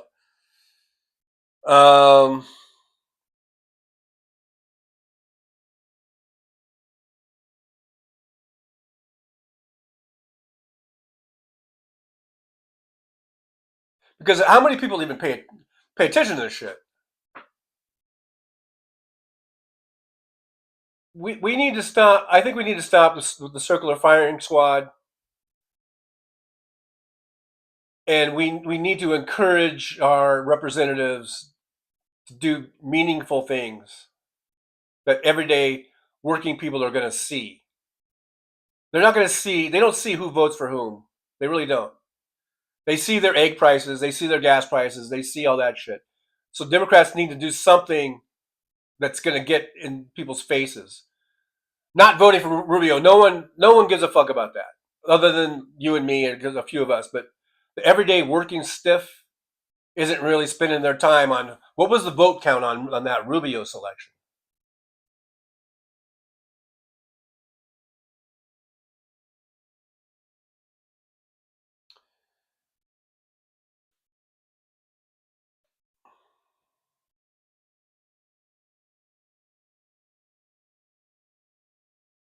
Like I said, VD Hertz, you want to make a big issue of it, knock yourself out. Knock yourself out. I just think there's way more important things for us to be talking about. Tom Bias says PAB and Fox News both claim all other news media is fake news. Projection much? VD Hertz, so why vote for Rubio if he was going to get it anyway? That makes zero sense. Like I said, you can spend all your energy about it, but I think your energy would be well spent on other issues. Janelle Walker's here. Hey, Janelle, good to see you. Thanks for dropping on in, hanging out with us. MJ Daniel says, will American voters ever figure out the GOP is lying to them and always will? I have my doubts. I think more and more of them are waking up to it. I mean, there's how many videos have you seen where people are like, I voted for him. I didn't know I was going to lose my job. I didn't know my farm was going to go under. So it might be enough Americans that will get more Dems elected. It doesn't have to be all of them.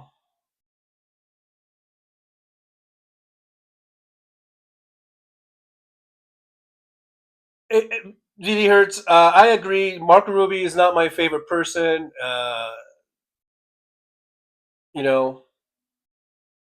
This is the Trump administration, and Trump has the numbers, so he's going to get who he wants.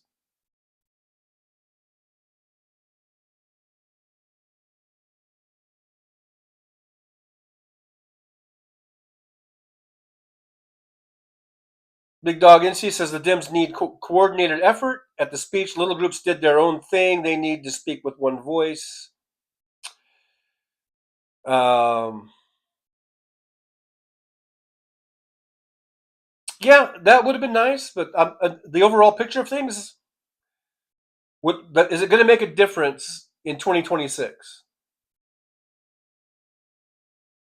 Standing up in little groups and doing little things at this speech, this joint session of Congress speech, is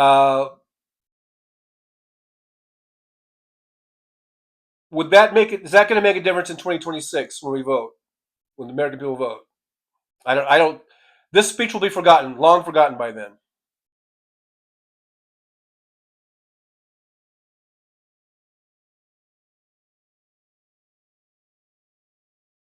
Here's you're entitled to your opinion. Yeah, right? I'm entitled to mine. So,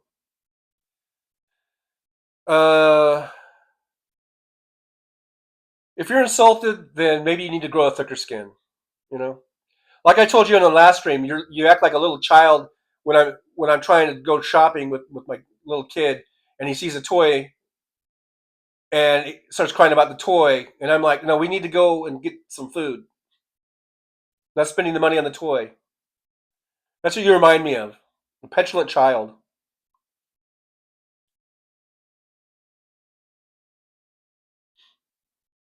I never said Rubio was competent. I never said anything about Rubio other than that he was the less smelly turd. If you can't get that, then maybe you should clean the wax out of your ears. Or rub the crud from your eyes if you're just reading. Or I guess I don't have anything in the chat, but yeah, wax ears. That's probably the best one.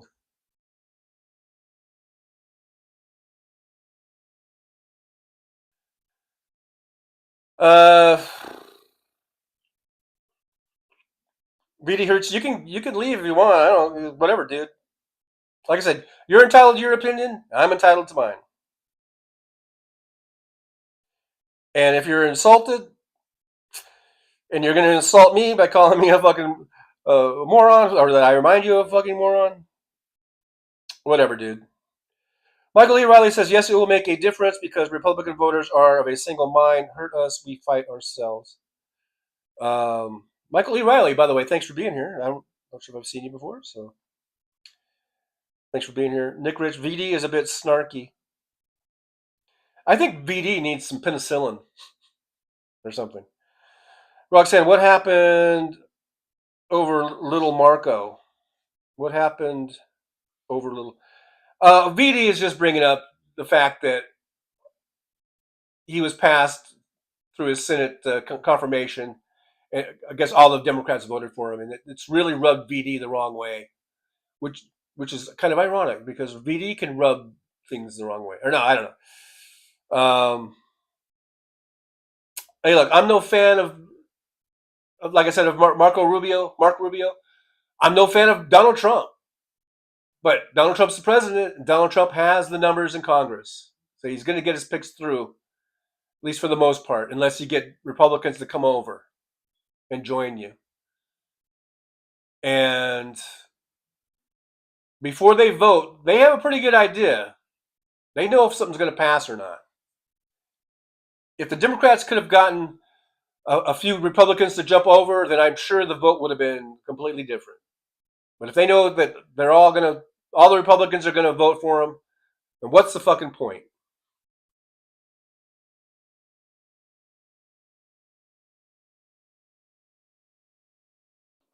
And I think, like I said, I feel like it's not even worth talking about. Let's concentrate on winning in 2026. Let's concentrate on getting the numbers back, getting the House back.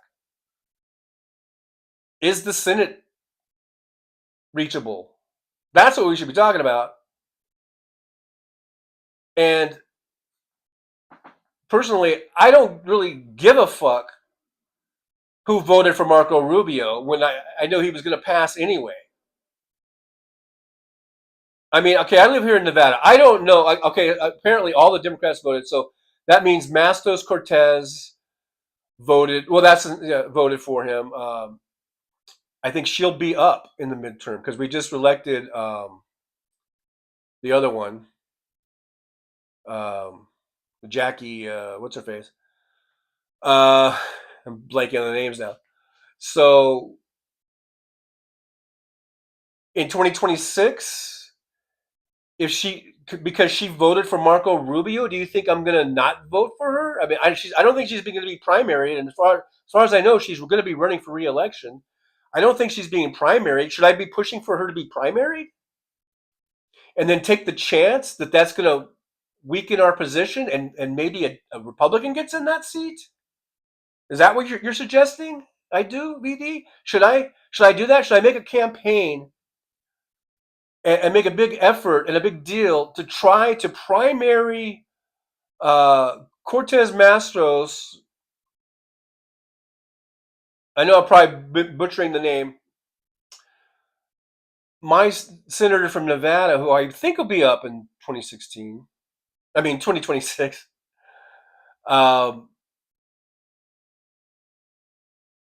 Is that what I should do? Throw her under the bus and possibly get a Republican in the seat? How about we just focus on getting Democrats elected and Republicans not elected. I really don't think the Mark Rubio confirmation vote is going to really come up in these campaigns.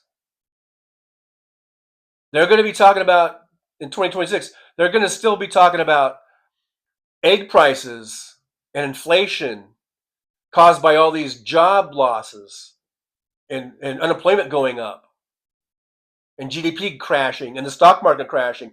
That's what's going to be talked about in these 2026 campaigns. Not the Marco Rubio vote for his confirmation hearing or whatever it was, whatever they call it. That's not going to be a campaign issue. I'm sorry. The economic issues are going to be the number one issues. And they usually are. And that's what got Trump elected, were economic issues. And the non-reporting in the mainstream media about really how well Joe Biden had done. And then not really pushing back on Trump's claims that he was going to drop egg prices like day one. And he was going to drop these grocery prices right off the bat. Prices were going to come down. You'll see. It'll be so beautiful, so lovely. It'll be so wonderful what I'm going to do. Media didn't push back on that.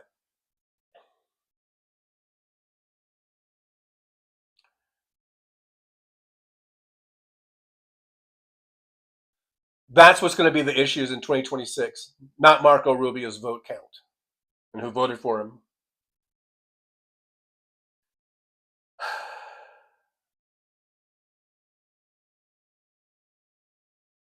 Nick Rich, 11 a.m. in Vegas. I'm 2 minutes behind, Nick.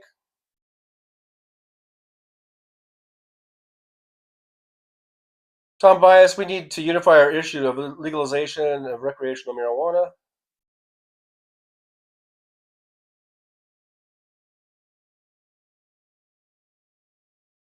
Big Dog says, my new Foxtrot Delta Tango hat is out for delivery. Yay.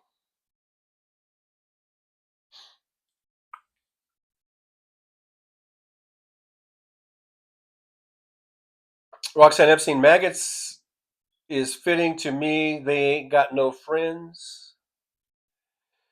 MJ Daniel says, one thing I agree with is every Democrat needs to vote against everything DJT, and Republicans want 100% just as a protest.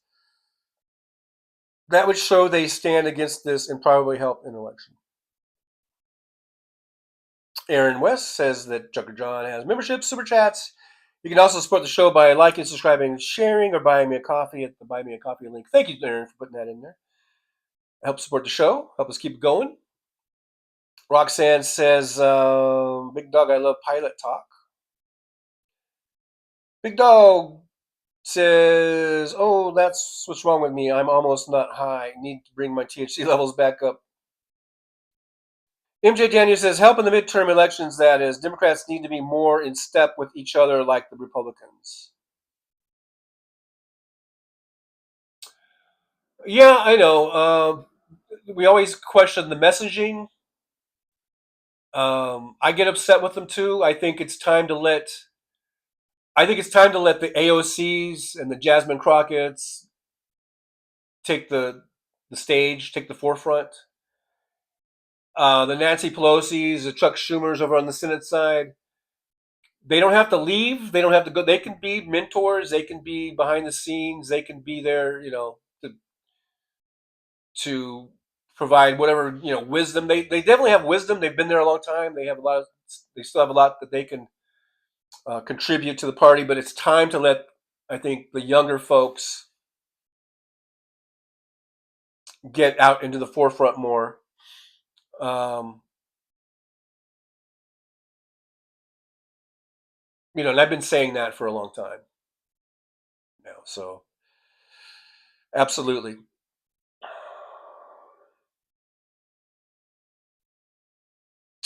Big Dog says, I agree. Trucker John put AOC in leadership positions. Non-user says, if you can potty train your child to use the porcelain throne. You can convince a maggot to morph into a beautiful fly. Pamela says, Roxanne. Hello, Roxanne. Good to see Roxanne, by the way. We've got Roxanne Armfield and Roxanne Epstein.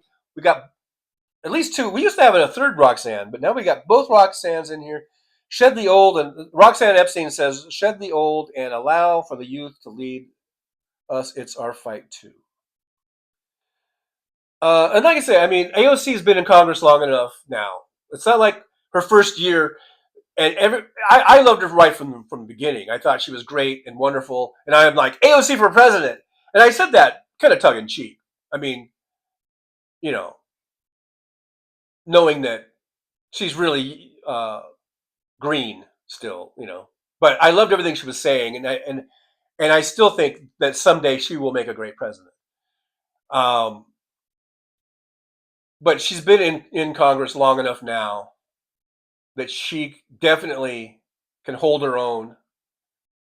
We've seen her out there, and she definitely deserves, I think, more to be able to be allowed to play a more active part in the party and be out in front of the cameras more and in leadership roles. Non-useful gifted in membership. Thank you, non-useful. Thank you for that. I'll give you a yippee to non-useful. That helps support the show.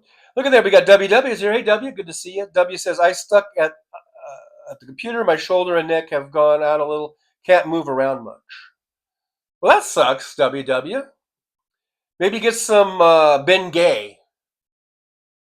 Put some Ben Gay on there or something. I don't know. And there, look, Chris Winkler. No, I don't think any relation to Henry. But Chris Winkler got that gifted membership. So congratulations, Chris Winkler, if you come on in and say hello to us. That'd be great. Minus Kevin, Hal for president. That's right, Hal for president. Absolutely.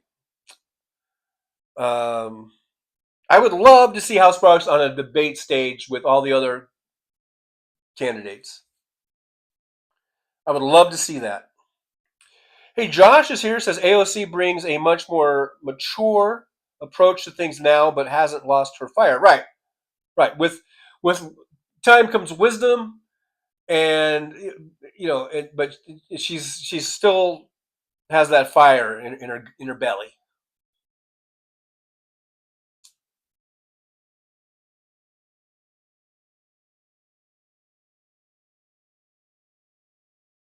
Diane Capabianco is here. Hey, Diane, good to see you. Diane's having surgery tomorrow. Fun, laughing out loud. Well, hope all goes well with you. I know everyone in the chat, our thoughts and prayers and good wishes and positive energy going your way for your surgery tomorrow. WW, I do have a pork tenderloin to grill when I get hungry. Well, there you go. At least you got that going for you.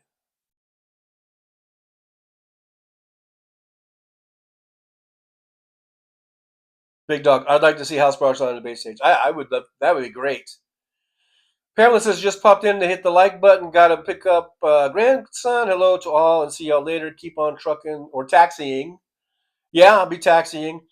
Thanks for dropping by, Pamela. Maybe we'll see you on the afternoon show today. We're going to do a 3 p.m. Pacific time show today. So hopefully we'll see you there. AM, Hal and AOC 2028. That'd be a great ticket. That's the ticket. Tom Bias, I bet Pab uses being gay. I don't know. Who knows?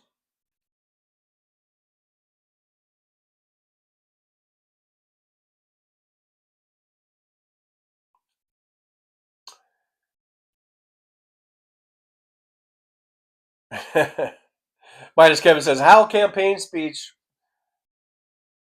I'm from Wyoming.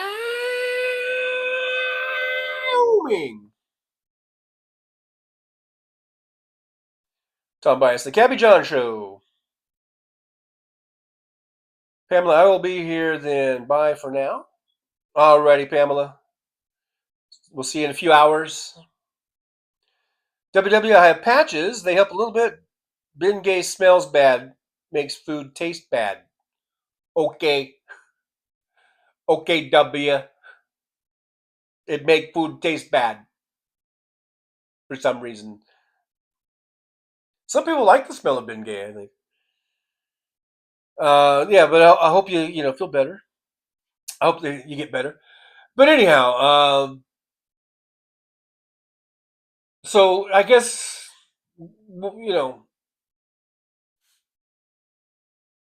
we can get caught up in the minutia of who voted for whom and these confirmation things, and I'm not going to pretend to know everything and all the strategies and all the tactfulness, whether there is any or whatever. But like I said, in 2026, what are we going to be campaigning on? We're going to be campaigning on how Donald Trump lied when he said he was going to make everything all better. And we're going to point out how from Biden to Trump, everything has gone to shit. We're going to point everything out. Inflation has gone up. GDP has gone down. Stock market has crashed. Unemployment rates have risen. We're going to point all that shit out. That should just be on a 24/7 loop coming from the Democrats. Just how shitty and horrible things have gotten under Trump. That should be the number one thing, not who voted for Marco Rubio. No one gives a fuck about that. We need to get the numbers. We need to get the majorities back so we can stop Donald Trump.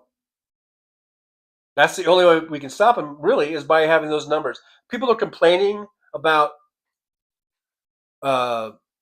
Hakeem Jeffries not being, I guess, vocal enough or not doing anything. I think there are things we can do. When you see Jasmine Crockett and you see AOC coming out and speaking and that's fine. But there's also the reality that we don't have the numbers. And if the other side, and this is I think this comes from the fog of art of war or whatever, when the other side is fucking up, don't stop them. Don't get in their way. I think that's the Jeffries tact, and I think it's a good one. Trump is fucking up. The Republicans are fucking up, and since there's nothing we can really do to stop them, I mean, there are things in the courts that are happening, and that's good. That's kind of slowing them down. We have seen the courts kind of slowing things down a little bit, but as far as legislatively, we don't have the numbers. And the Trump administration is just continuing to fuck over Americans. And like I said, there's nothing we can really do about it legislatively. If they're hitting themselves in the face, don't stop them. Let them keep hitting themselves in the face. And then point it all out in 2026. Look, this is what the Republicans did. They took us from having the best economy in the world to a shithole. They turned America into a shithole in just 2 short years. By the time we get to the 2026 election, it'll be 2 years. And so just in 2 short years, Donald Trump took us from being the best to being a shithole. That should be the focus of the campaigns. And of course, everyone wants to know what you're going to do. That was one of the people complain about Kamala Harris. They said Kamala Harris didn't say what her plans were or what her programs were going to be, which I think is bullshit. I think she did say what she was going to do. But, of course, after you've made the point about how badly the Republicans have fucked everything up, you got to make sure that you I think, let the voters know, okay, here's what we're going to do and to fix things. This is how we're going to turn it around. And you can show, look, this is what worked under Biden. This brought jobs back. This did raise wages. Our GDP was way above what people thought it was going to be. Stock market was at record levels. And we're going to do these type of programs, A, B, C, and D.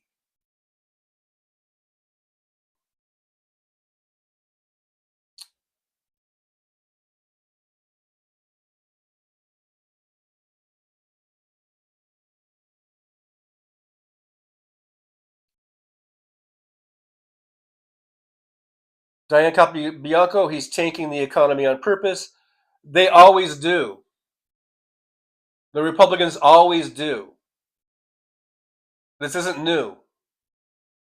I know Bob Seska and others have been saying this. This isn't new. Reagan did it. They buy the dip. It's almost by design, it seems like.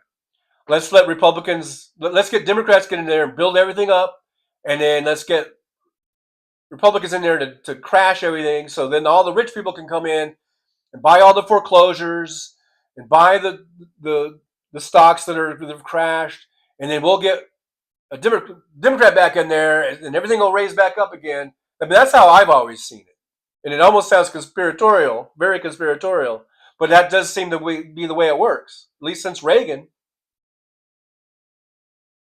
The Republicans crash it, the Democrats build it back up.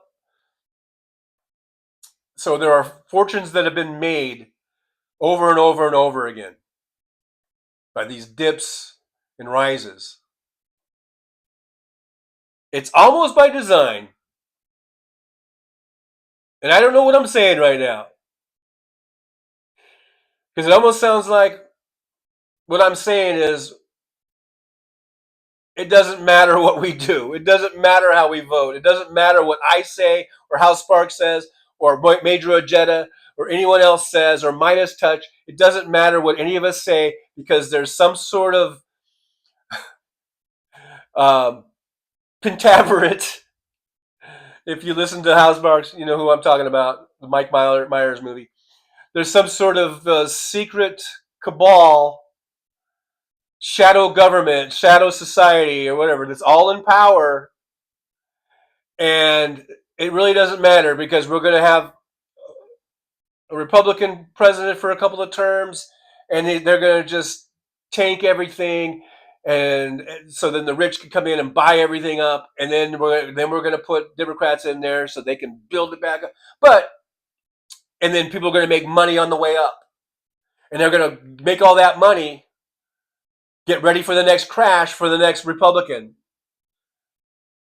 That's the way it kind of works out. Whether there's this big, conspiracy, this big secret, Rothschilds or whatever bullshit, that's the horseshit part of it.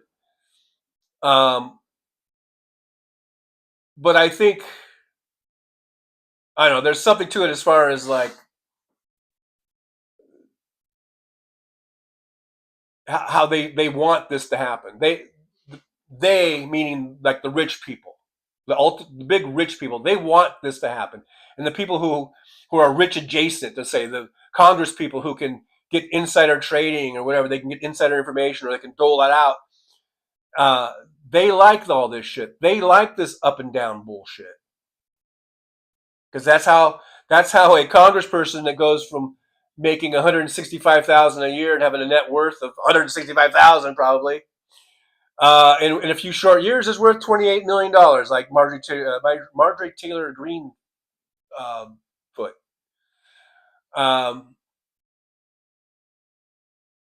But yeah, this whole thing about he's doing it on purpose, well, I think they kind of do this on purpose anyhow. Not that there's a conspiracy about the secret society that makes sure that it happens, but I think that Republicans know, hey, look, we can crash this shit. We've got our money, and we're going to crash this shit because we know when everything crashes, we'll have enough money saved up. We can just go in and swoop everything up on the cheap, pennies on the dollar. And they don't really care. In fact, they want someone to come in and get things to go back up again, because now all that shit they bought on the cheap is worth 100 times what they paid for it or whatever, But yeah, it's nothing new. That whole thing, the cycles, they want that.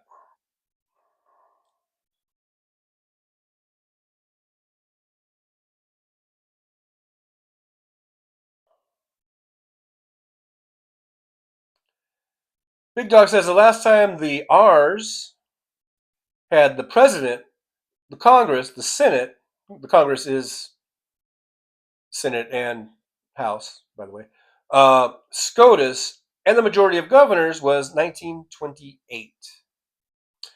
And a year later, we all know what happened. Black Tuesday, I believe they called it. Michael E. Riley says there is a they, the Federalist Society and Heritage Foundation, Koch, Murdoch, Thiel, Musk, Putin. WW, I'll catch you on the way back. I was going to put it there anyway. Pink Nightmare is here. Hey, Pink Nightmare. Good to see you. Says TJ and you sexy mother truckers.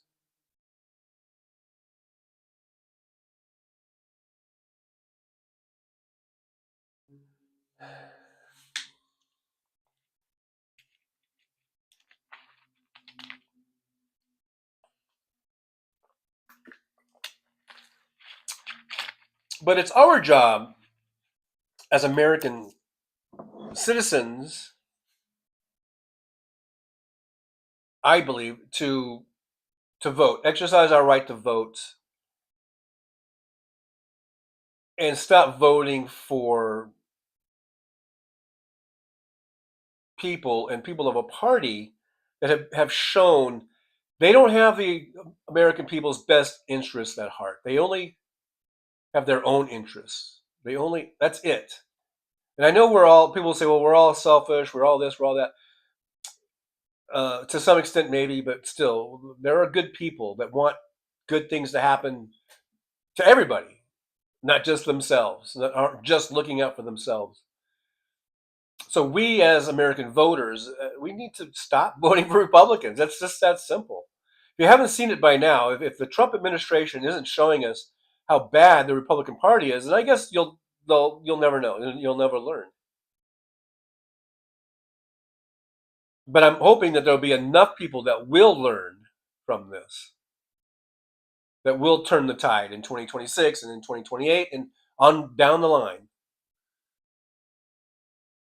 I mean, this could be, after FDR, like I said, we had, I think, 40 years of really solid prosperity, and we had Democrats that were held majorities in Congress, I think, through that whole time, by and large. And we need another period like that, where Democrats are in charge for the next 40 years.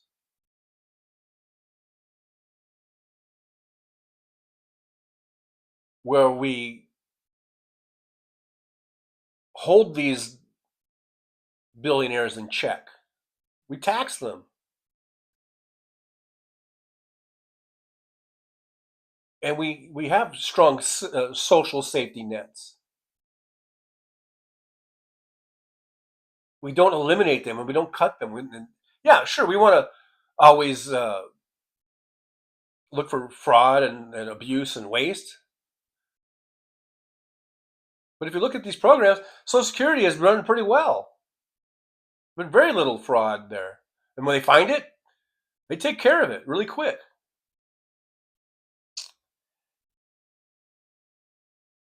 Okay, anyhow, guys, I'm going to take a break. By break, I mean I'm going to end the show. We'll be back on again at 3 o'clock Pacific time. A little House Sparks pre-show hangout. Basically, was what that is. As far as I know, Hal's going to be on today. I don't think he's traveling. I think he's still home in town. I don't think he's going to be on the road or anything like that. So as far as I know, he is going to do his show tonight at 4 p.m. Pacific time. So I like to do a little thing that I call the House Sparks pre-show hangout. And all you good folks can hang out here, and hopefully we'll get more folks to hang out. And for like an hour, get warmed up and ready for what is known as the House Sparks Mega Show. You think I would know it? Like, you think it would just roll off my tongue by now? But you know what I mean.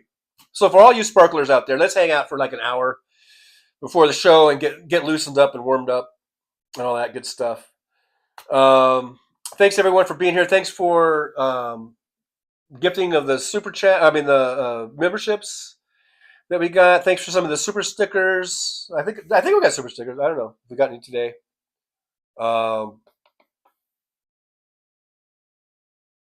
Yeah, we got Azola's in super stickers. Thank you, Azola's in. Fancy, thanks for gifting a membership, and non-useful, thank you so much for gifting a membership. All your guys' support with that, and all the likes, the thumbs ups are great. Let's share the show. Let's get it out there. Let's get to 4,000. We're at over 3,800 subscribers. Let's hit that 4,000 mark, and maybe I'll just make my own goddamn plaque. YouTube's not going to give me a plaque for 4,000 subscribers, but maybe I'll just make my own. I have been known to make my own little signs. I might make my own little YouTube 4,000 subscriber plaque if we hit 4,000. All right, guys, you guys are awesome. Thanks so much. I'll see you guys in about 3.5 hours. So let's regroup. Let's get some lunch. Let's get whatever it is we need to do. Get our medications. Get our doctor's appointments out of the way. Get our Ben Gay on. Whatever it is we got to do. Get our tenderloin cooked. And then we'll be back here at 3 p.m. Pacific time, right here on the Trucker John Show. But before I go, you know, it's just one of those traditions now. I can't help it. Where I have to end the show with some words of wisdom, and this one goes out to VD Hertz because I know he doesn't think I'm very wise, but I think this will change his mind. Okay, so get a pen and paper and write this down. Words of wisdom from Trucker John. Okay, guys. So just remember. Here, you guys ready? Here it is. Just remember that.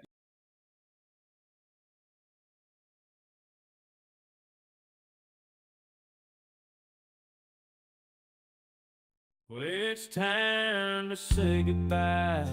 The show has come to an end.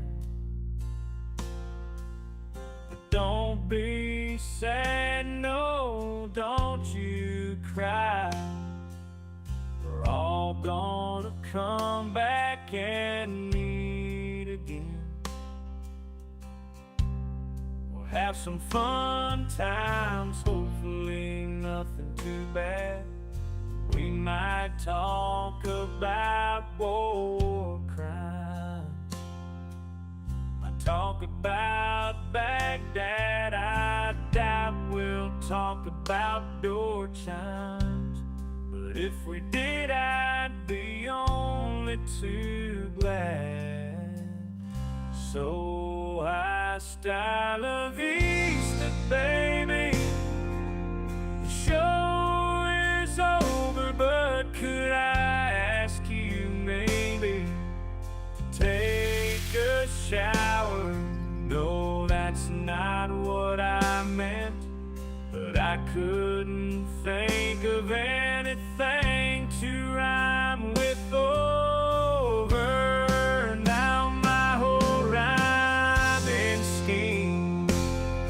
All screwed up. Oh shit, I should have stuck to truck driving, who I tried to kid. At least when I was out there driving, I could handle a skid. But doing this live stream, baby, has been a real kid.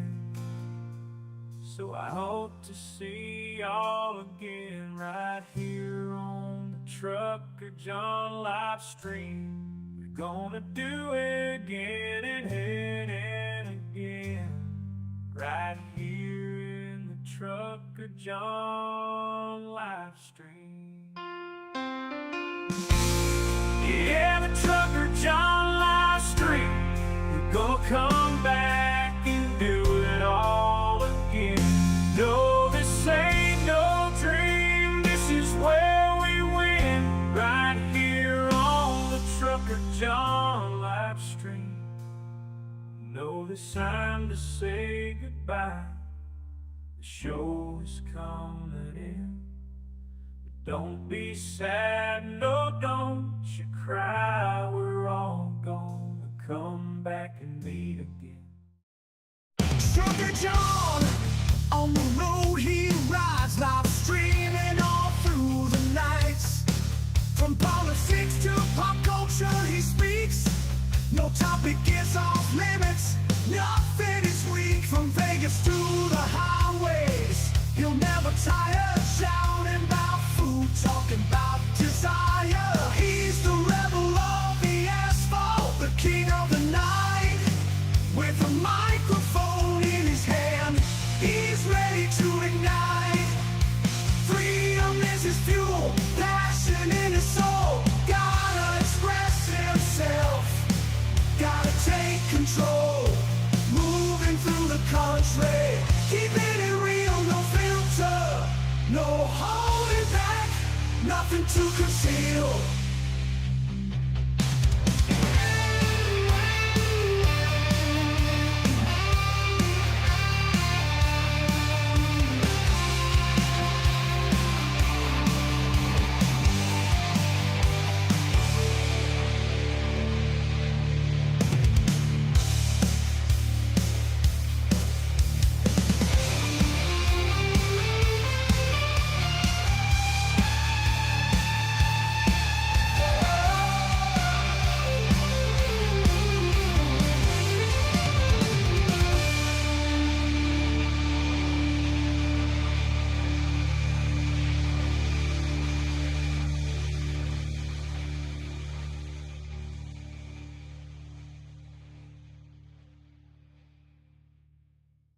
Rolling down the highway in my rusty old rig. I'm a retired trucker, but my spirit's still big.